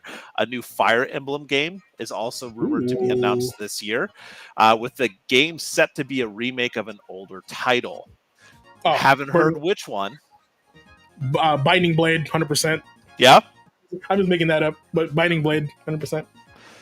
On that same one, two more titles you might know about. A new AAA Tomb Raider is going to be announced this year, potentially, as well as a new AAA Castlevania game. So I don't know about you guys, but do any of those four series sound like something that you'd be interested in hearing about? Ace, go ahead, man. Castlevania, definitely. Yeah, I'm in on Castlevania. At AAA, it's definitely going to be 3D. Hopefully, it's not Lords of Shadow 3, but like in the same, vicinity. If they remade, what's the one with Hector? Curse of Darkness. If they made Curse of Darkness, I think that would be fire. Yeah. All right. Well, those are the quick bites, guys. Yeah, Fire Emblem. Yeah, those are the quick bites. As far as we have for articles this week, the very first one I just want to bring up, everyone knows that PlayStation had an outage. Did you guys have anything to do with that? Chat, confess right now if you had something to do with that. You owe me 5 days of PlayStation Plus. Well, like you said, PlayStation is going to give some people some kickbacks for that. It was down for about 24 hours, making online games and features available after that time. They did confirm the outage on Friday and slowly restored the PSN services throughout the day, but a lot of people were super critical because of a huge lack of communication from Sony during the outage. It didn't help that people were definitely very vocal because I don't know about you two because you love this game. What was happening during that outage? The Monster Hunter Wilds beta. Yes. So as much as people were really not liking that Sony was being kind of, quiet about this all happening, this massive, outage for their service, good on the team over at Capcom for Monster Hunter Wilds because they are doing a second open beta test. Or sorry, it was extended good for them. because of that. Right, just because of those network issues. I really wanted to call out this as well. There was another team that was paying attention to the outage and was communicating during it. Krispy Kreme was giving away free donuts because of the PSN outage. So shout out to their social media team for paying attention, hopping up there. So on the 8th, they were giving away free donuts. It was only for 2 hours from 5 to 7, but they were there. They were keeping abreast of it. They're like, hey, man, come on down to Krispy Kreme. Free donuts because you're not playing online right now. You've got time. I feel like surprisingly it's Krispy Kreme and not Arby's, because Arby's always do the cool social media posts about gaming. That's right. Why. Yeah. Right. One other thing I want to call out, because we were talking about Rumor Mill and talking about some games that could be coming back out. There's news that has been broken lately, or at least a couple other outlets, about some games that never came out that were pitched about some of our favorite series. So from Insider Gaming, we found out that Insomniac had pitched a return to Resistance with Resistance 4. They had pitched it, and Sony said no. They resisted. They resisted. In the end, they did. So, also speaking of old series making a return on that same thread, there was news from Insider Gaming, IGN, a couple other places as well. Not only was Resistance 4 pitched and said no, but apparently there was also a sequel for Order 1886 that was pitched. Okay, hold on. I understand Order 1886 being no, we're good because it didn't sell very well. But Resistance should have been we're due for one. What? Okay, I'm wondering what's going on in your head. And say what you will about 1886, but it was basically a glorified tech demo. It felt like it looked amazing, and there was a couple of devs on those comment threads. There was a couple on Reddit that were calling out specifically the fact that, hey, I was working on this game at that time. Order 1886 came out, and they're like, we were told by the other devs, hey, check out those particle effects. We need to get that in our game. Like it became a benchmark to get it to look like that. So it had some things on it that like were blowing people's minds in the industry. It was like a corridor cover based shooter kind of thing. It was a cool world, but it didn't give you a lot. It was short, and I don't know, maybe a sequel would have helped with that. Especially with the comeback of single player games, I think it's a good time, but I'm just curious to see what Sony, because they canceled a bunch of stuff already, right?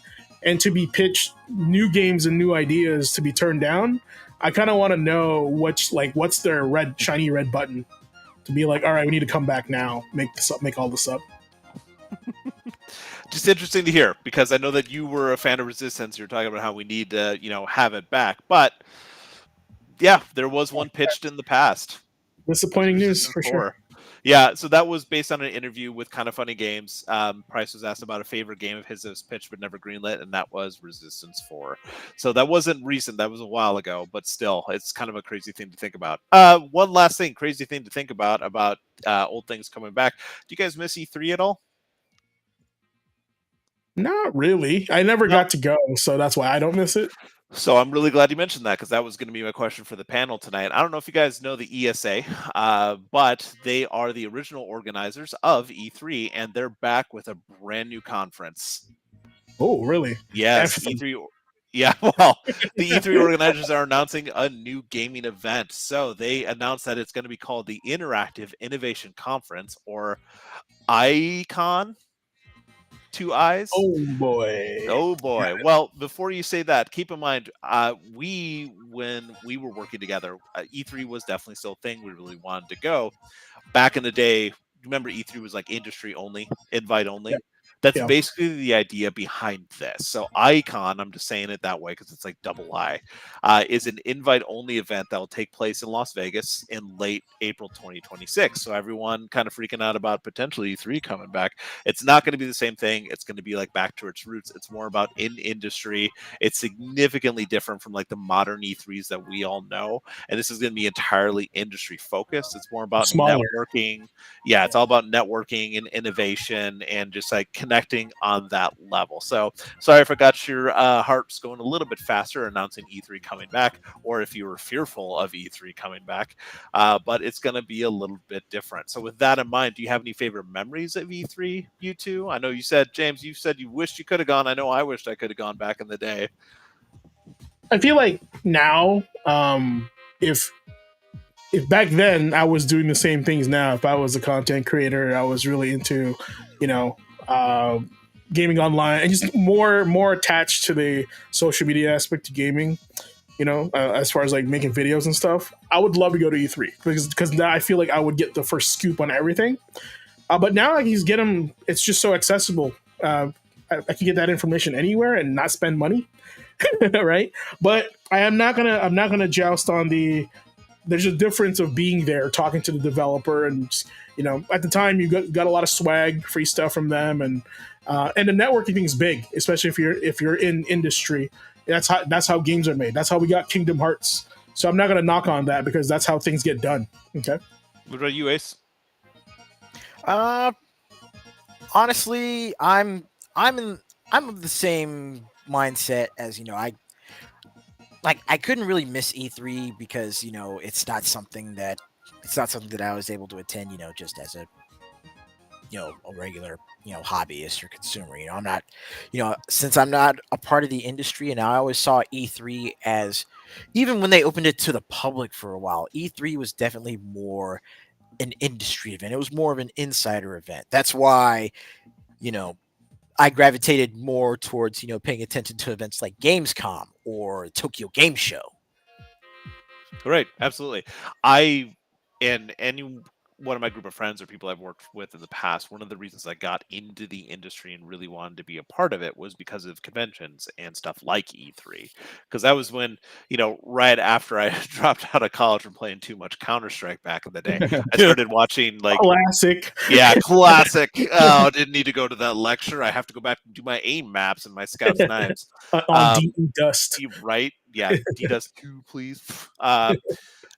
but for me, like, I've always enjoyed that experience, and even when I got into the industry, I still loved going to those events. Not just like the behind the scenes, like the couple times I got to be an exhibitor at these things, but like getting to meet other professionals, the Yeah. excitement that's there was the main reason to do it, Mm. right?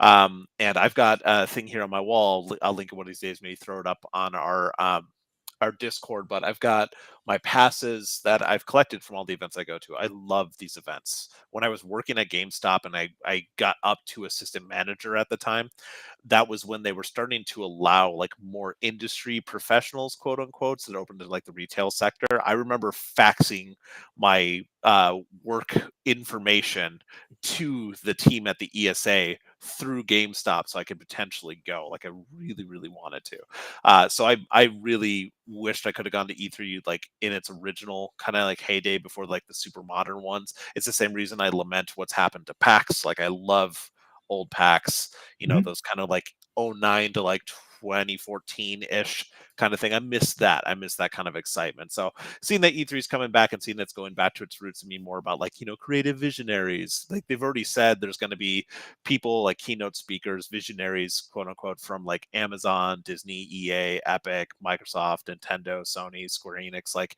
so there's going to be those professionals there. Great for them. Maybe it will be different and, allow another outlet for these creative things. And like you said, maybe we'll get the new Kingdom Hearts or the new thing that is spawned from this. But just kind of an interesting thing, like despite the fact they lost millions over the last couple iterations of E3, time to like buckle down, refocus, put it back out there as like an industry thing, that there is a gap for that. I mean, there's things like, GDC, there's going to be different events that kind of fill that gap in a different way, but we'll see how this does. But yeah, that's the news, guys. Just wanted a couple of quick things because I want to get to Ace because we need some tech this week.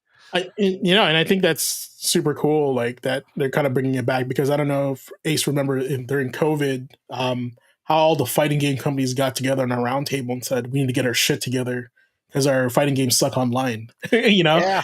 and they all agreed we need rollback, we need to make it good because we'll die if we don't. And I think this is why we have all these collabs now. SNK's working with Capcom for the first time, right? We got Terry in every fighting game ever made.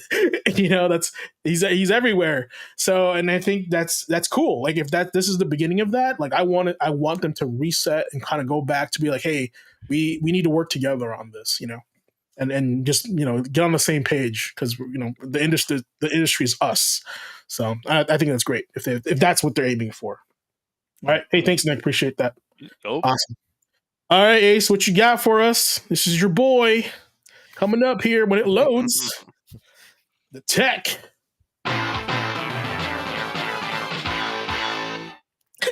That's all you. So for tonight's edition of the tech, we're finally going to be digging into probably one of my favorite, well, not one of, my absolute favorite weapon set in Dynasty Warriors Origins. And this is out of 1, 2, 3, 4, 5, 6, 7, 8, 9, a total of 10 different weapon styles that you can have for your characters. But let me get your video. There you go. Bar none. My absolute favorite. Y'all know. Y'all know. It's the gauntlets. And as much as I had been looking forward to seeing, some sort of fist fighting or some sort of martial arts moveset in Dynasty Warriors, the gauntlets still surprised me with how they were implemented. In that, with these, you're not dealing with using your strong attacks or your charge attacks as combo finishers. No. This is taking it more. This is taking it more to the, Tekken and Virtua Fighter side of things. Because your strong attacks with the gauntlets, depending on what state your character is in, whether it's neutral, during an evade, during one of your attacks, or when you're on the defense, you can actually switch and transition into different stances. And every time you transition into a stance, you actually gather energy, which makes your next stance switch faster. almost instantaneous. So you can have a constant flow of going from your basic combat stance to one of your special stances for any of the unique attacks that come with that, and it can flow right back into your basic combat string. Let me pop into ye old weapon test arena, and I'll show you.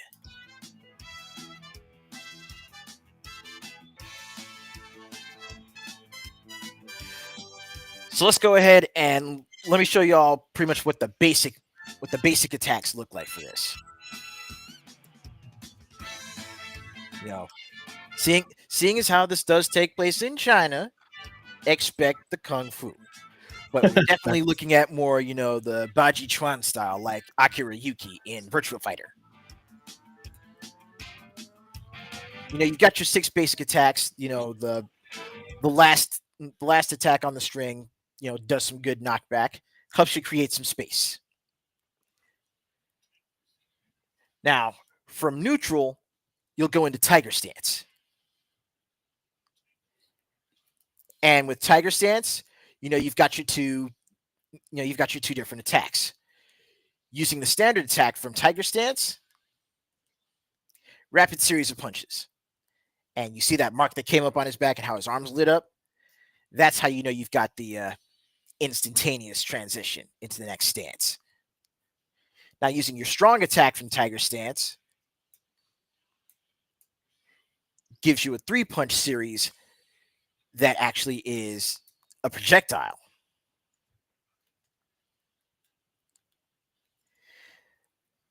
Now, let's say, you're in the middle of a combo, right? And, you see an opening, you see one of the commander characters, and, you're ready to start, you're trying to go into an attack that, say, has more stopping power. That right there is when you go into your dragon stance. Regular attack from the dragon stance is, of course, the familiar shoulder check.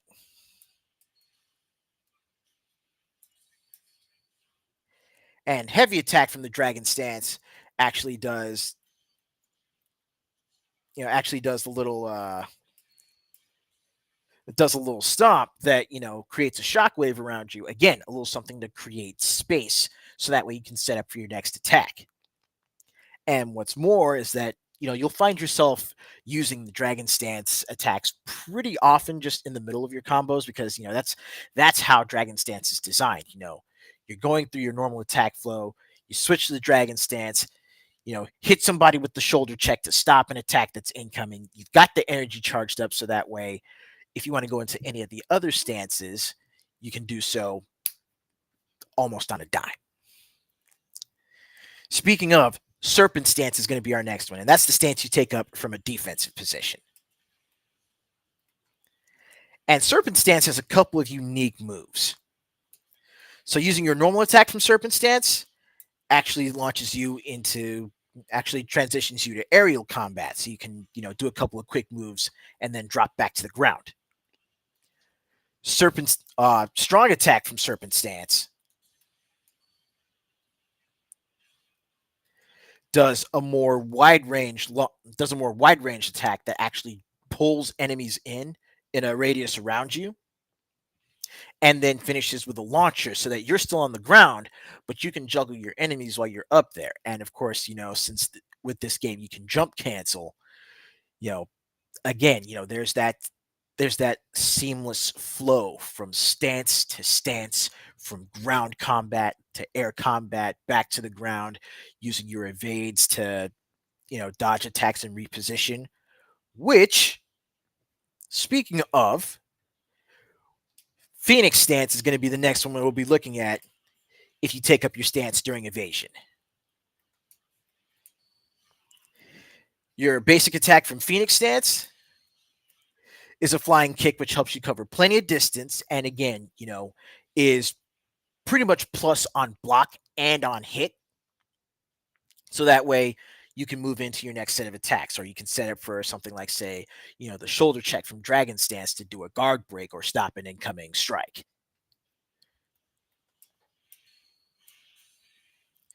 Using your strong attack from Phoenix Stance does that wide range, ground burst shockwave. Another great launcher that also has wide range and can be evade canceled out of or jump canceled out of. The Gauntlet moveset is all about movement. It's all about getting that proper flow or finding your own flow to go in between attacks and in between stances to find the best way to control the space, control the crowd, control the fight. And then, of course, you got your big punch for the Muso attacks. And just like with each of the movesets, there's a list, a damn near laundry list of battle arts or special attacks that you can actually learn for them. But I'm going to show off my favorite right here and now.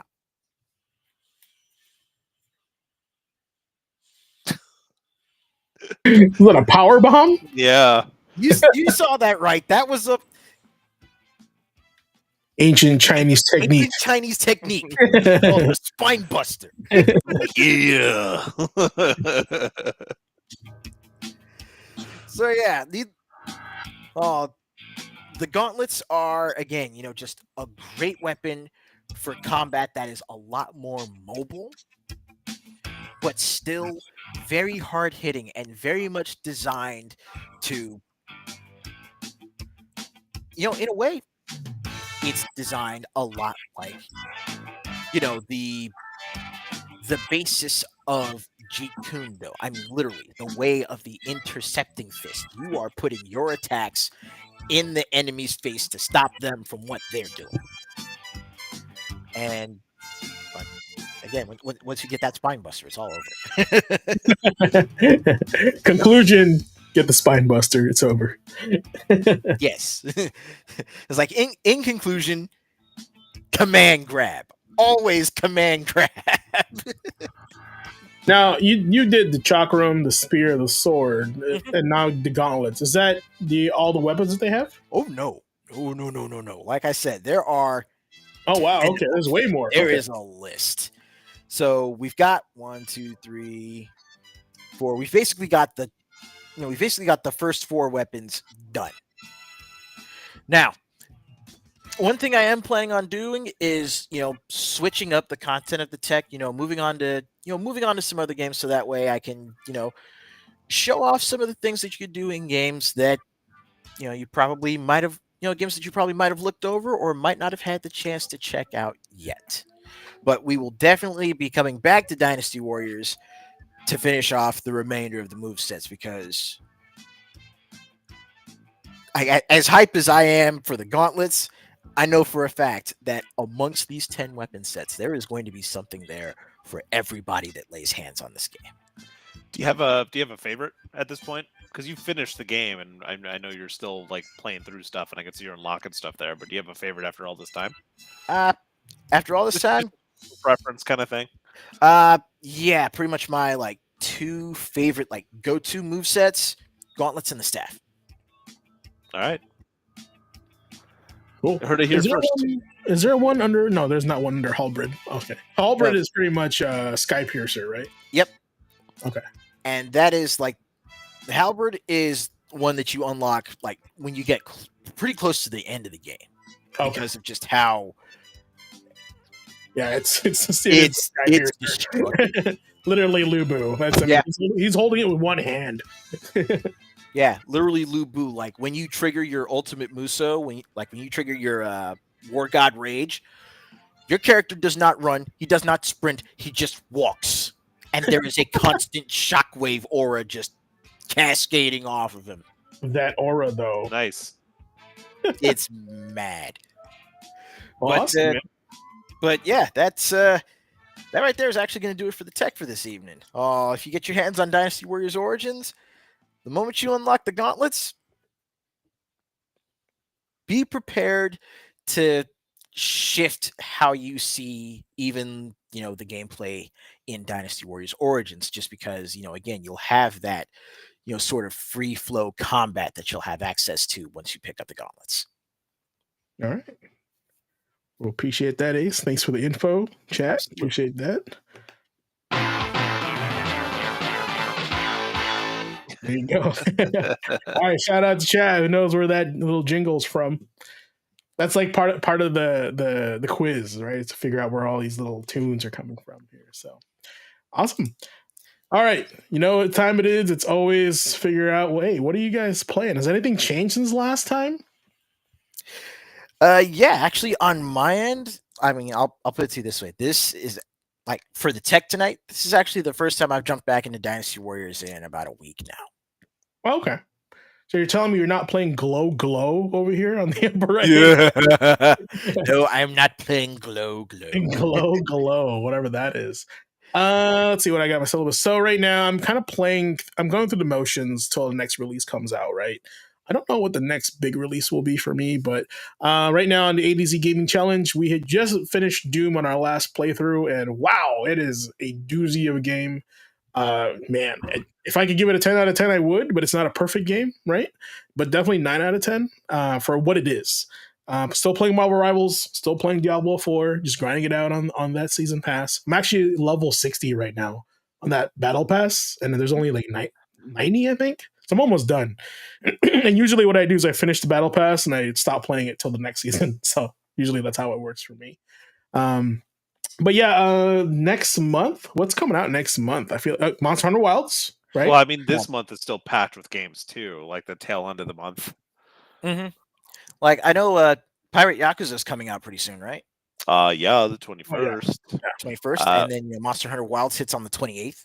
Yep, and then just because like I've been hearing so many good things about it, actually, in about a week, Avowed's out on the 18th.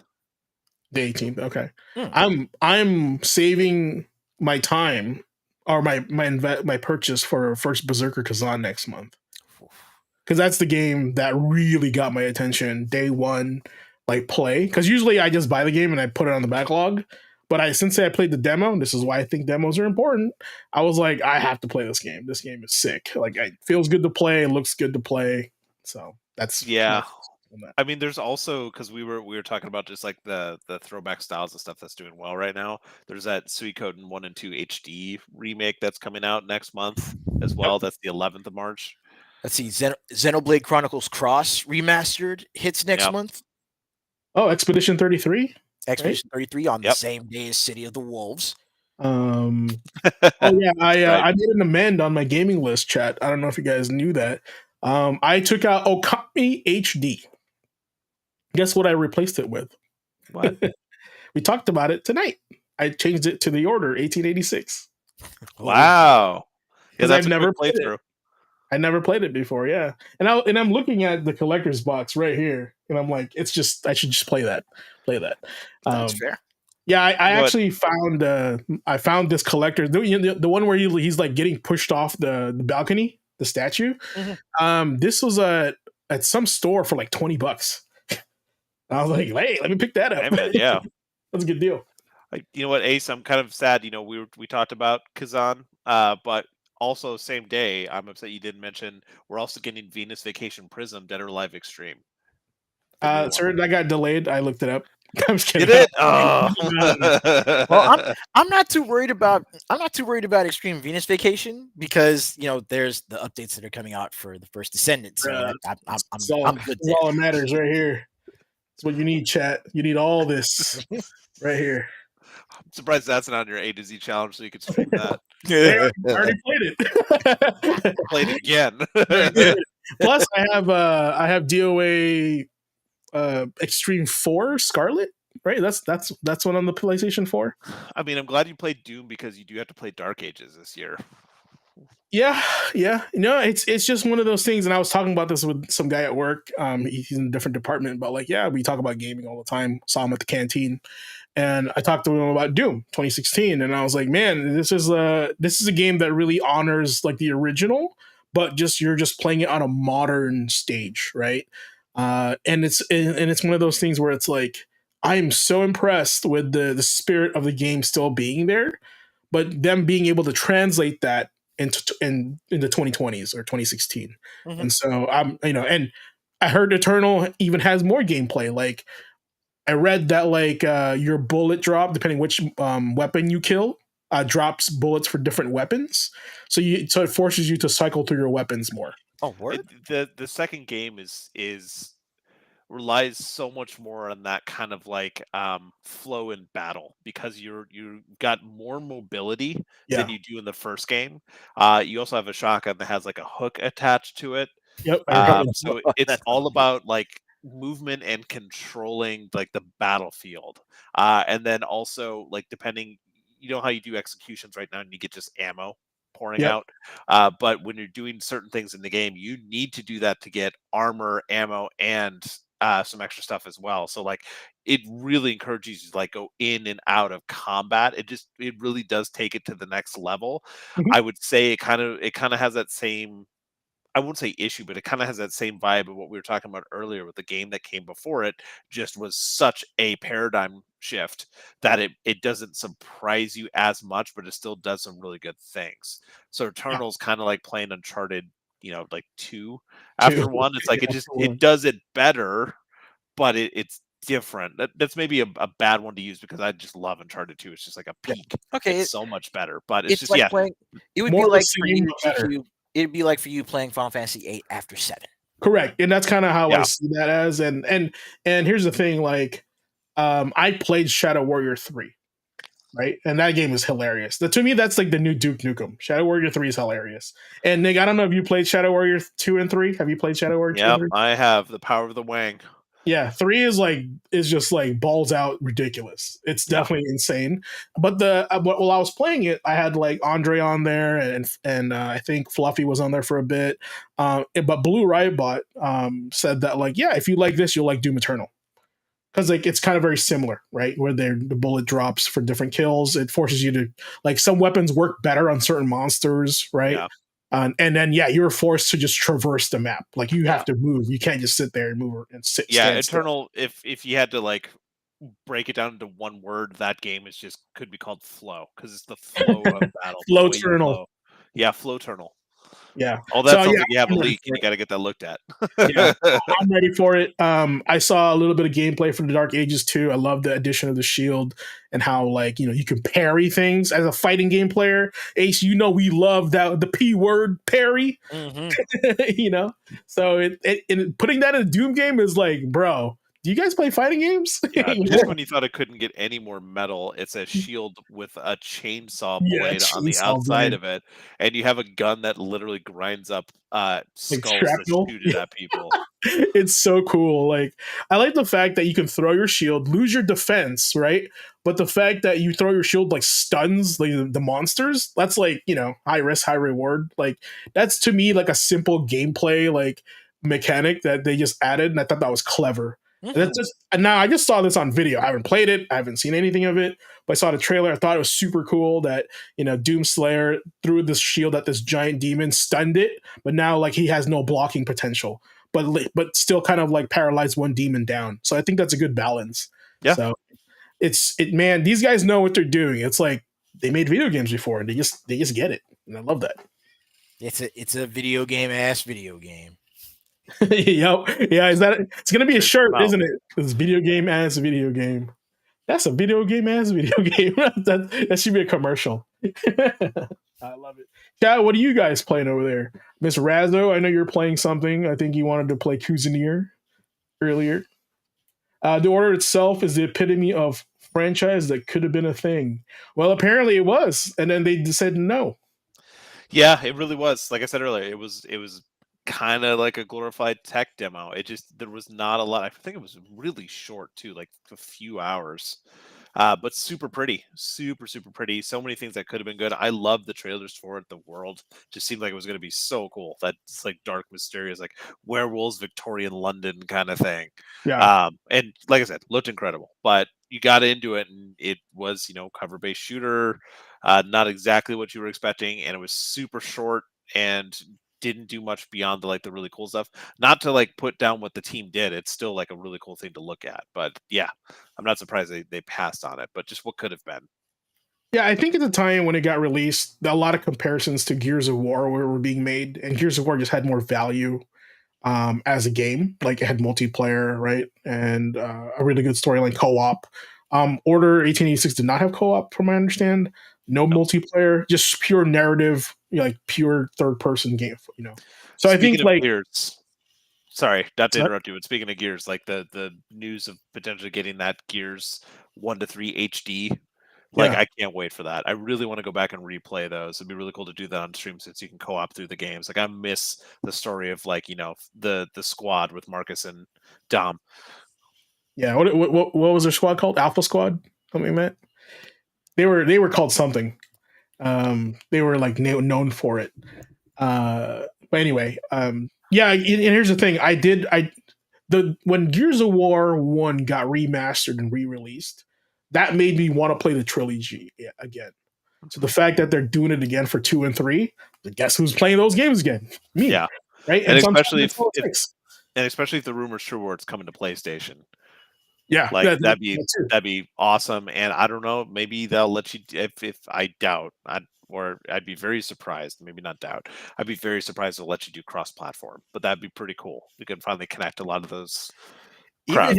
even It if it might doesn't let be. you do cross-platform, just the fact that they're actually, just the fact that it's going to be, likely releasing on PlayStation, that's expanding the player base. That's more people that get the chance to actually, play it that might have passed it up on the Xbox. Right before E-Day hits, right? If they do provide crossplay, I'm assuming they're going to do it on the Epic Games thing. Well, you make an Epic Games account. Yeah, Right. well, it's definitely going to be like PC will crossplay, but Yeah. if you had PlayStation and Xbox, Yeah, no, that'd be cool. And here, I have a question for you guys. Do you know if they have a Master Chief skin in Fortnite? they do, don't they? I don't know. I'm asking you I'm pretty guys. sure they do, and I think they threw in like a couple of like Noble Squad as well. I Okay. think. I think technically that's maybe the first game that you can play as Master Chief, Marcus Phoenix, and I don't know, a Sony character in some way together. Oh yeah, I was thinking about that. Master Chief isn't. He joined Chapter 2, Season 5. Oh yeah, that's kind of an obvious one. That's good. Yeah, the first skin I bought on Fortnite was Doomslayer, which is funny because I just wanted, and I wanted to, I quote, shoot kids in Fortnite. That's what I said as a Doomslayer. So, and my other two skins is the Terminator, the Arnold one, and RoboCop. It's like, Nice. boomer alert. Yeah. That does not surprise me in the least. Yeah. So Free stream. if I want to play Fortnite, it's going to be skins that I like and enjoy, and the T800's coming after you, old children. Coming for your daughter, Chuck. Yeah, exactly. So it's kind of funny. It was pretty funny to see the Xenomorph there for a while, getting chased by Ripley. So so that's like nothing scarier than a Xenomorph with a rifle. So I started to like get back to watching some of the fighting game content streamers like Maximilian because I just take a break for a while there. But seeing like Conan the Barbarian and the Mortal Kombat DLC was hilarious. Seeing that, it made me really want to rewatch Conan. And apparently that's actually his voice too. Yeah, is it? Okay. Yeah, because they couldn't get him as the T800 in the last game. But they had an Arnold impersonator do it, which is not bad. But now they actually have him as the voice, which is great. As he's getting hit and swinging his sword. Yeah, wow.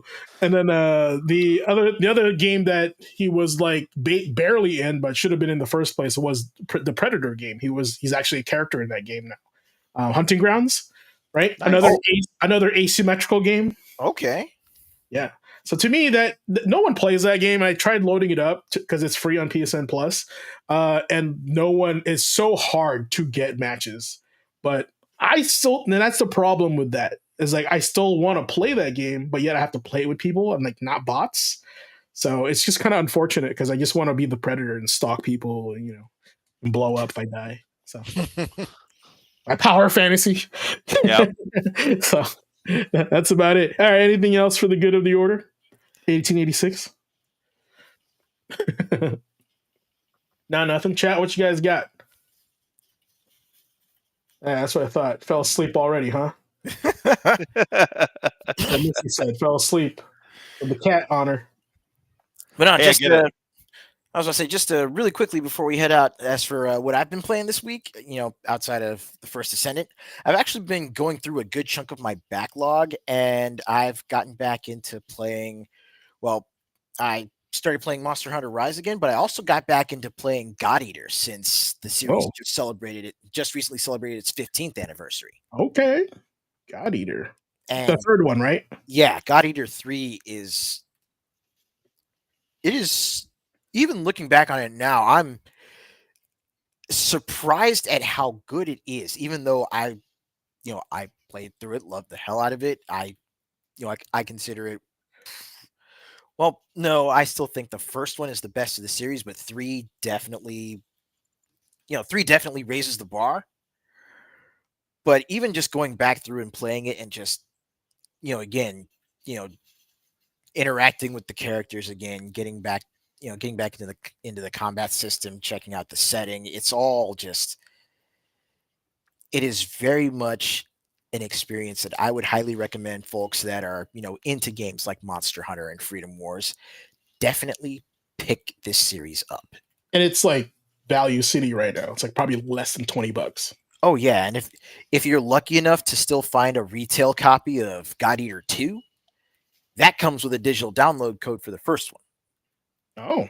Yeah. I mean, I feel like Namco, the official Namco store, may have that. eBay is always a good one, but don't pay for overinflated prices, of course. Exactly. Go to price charting if need be to price match games all across the board. Or if And you're then end if up you're on lucky, eBay, my favorite discussion to people to have that come in that are trying to say like, "Hey, this is what it's listed for." Look at actual sales. Look at sold yeah, listings. sold. Sold is a big one because people just do listings most of the time. So yeah, you're right. You're right. And remember, I don't have anything new. I have not had time to play much of anything. Been so busy. I have put some time into Mario Odyssey though, so I will say that because I was borrowing a Switch from a friend because I want to see if I can get a Switch for my wife and myself before we have our kid, and see if that Switch could be a thing. Oh, that's one thing I forgot to mention during the quick bites, but there was some speculation about the price of the Switch 2. The people at Nintendo have basically said they're paying attention to inflation and market values as far as like pricing for it goes. So they're very aware of the current market. So people are kind of saying probably going to be about $399. So we'll see if that holds true. Wow. Well, I guess I have to stop thinking of the Switch as a handheld, but a console that can be Yep. a handheld. Yeah. So, well, I mean, people are going to buy it, and that's just how it is these days. But at least it's not $499. I hate Yeah, to say and that. don't and at that same thread is for someone like me, one thing that was kind of reading some of those articles that stood out to me was there is zero plan to drop the price on the original Switch. So if I'm planning on getting one, I might as well get it sooner rather than later because it's not going to change. Yeah. Keep it on Facebook Marketplace. People will usually have really decent deals on there. The only thing that I would argue for is have them turn it on, play it, log in, see if it's actually theirs. Yeah, But luckily a history of working at a video game store. yeah. There you go, Chad. If you ever buy something from a guy's car from Facebook Marketplace, definitely do all that before you go home with it. Just check everything, make sure it's like cleaned out, set to factory settings and stuff like that. This brought to you by Pro Tip. Yeah, free consultation. Yeah. Anything else before we call it a night? We had a great show today. mm-hmm. Like all the cool Yeah. music. I like the quick bites.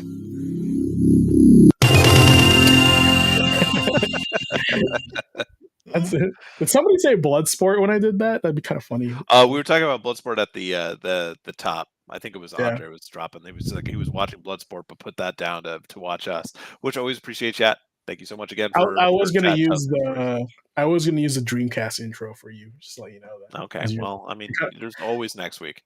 I didn't know. It actually didn't sound as cool as I thought it would have been. But Well, and so that's the show after Valentine's Day, so maybe we can theme it. also, Your video game loves. Also, chat, I think next show, which is episode 20, I will make an attempt to stream on another platform. So it will be available on YouTube, Twitch, and Facebook. I'll try it. If it works, it works. If it doesn't, it's Facebook's fault because it did it last time and it was pretty jank. So apparently people are just having a hard time finding our stream because people are like, hey, I saw you have a podcast. I was like, how come you're not watching? I don't know when it's on. I'm like, I post everywhere. I don't know why you not found it yet. Oh, that's right. I muted you years ago. Yeah, I'm gonna pollute it everywhere now because people are interested. People know we exist. Maybe it's a time slot. I don't know, but I'm getting more data on that. So I'll keep you guys informed. But yeah, we are going to be streaming on Facebook, on my Facebook page, which I will post on my socials. So just note that as well. But with that said, let's just move on to the end, as always, to our outro. What is my song here? Should we do Dudley or the classic, the Duders? Yeah, Mr. Razzo, as always, you can watch the VOD later and then get back to us and see right when you said, hey, this is where I woke back up.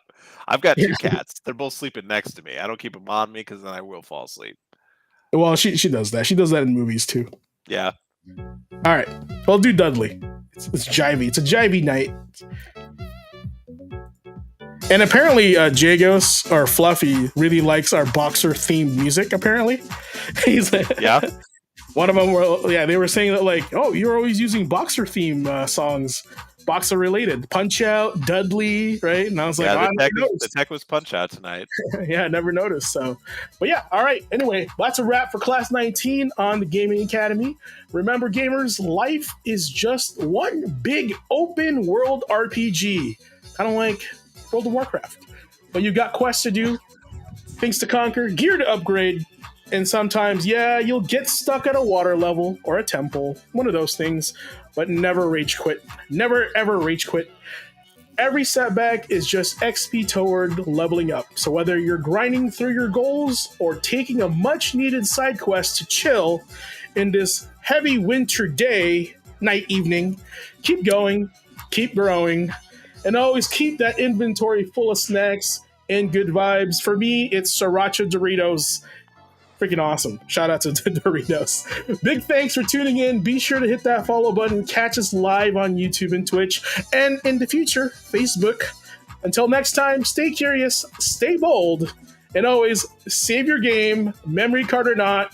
Otherwise, you'll be playing that first stage, the Yellow Turban the Rebellion, 27 times on your PS2 like I did back in 2000. See you in Class 20, guys. Have a good night. Class dismissed.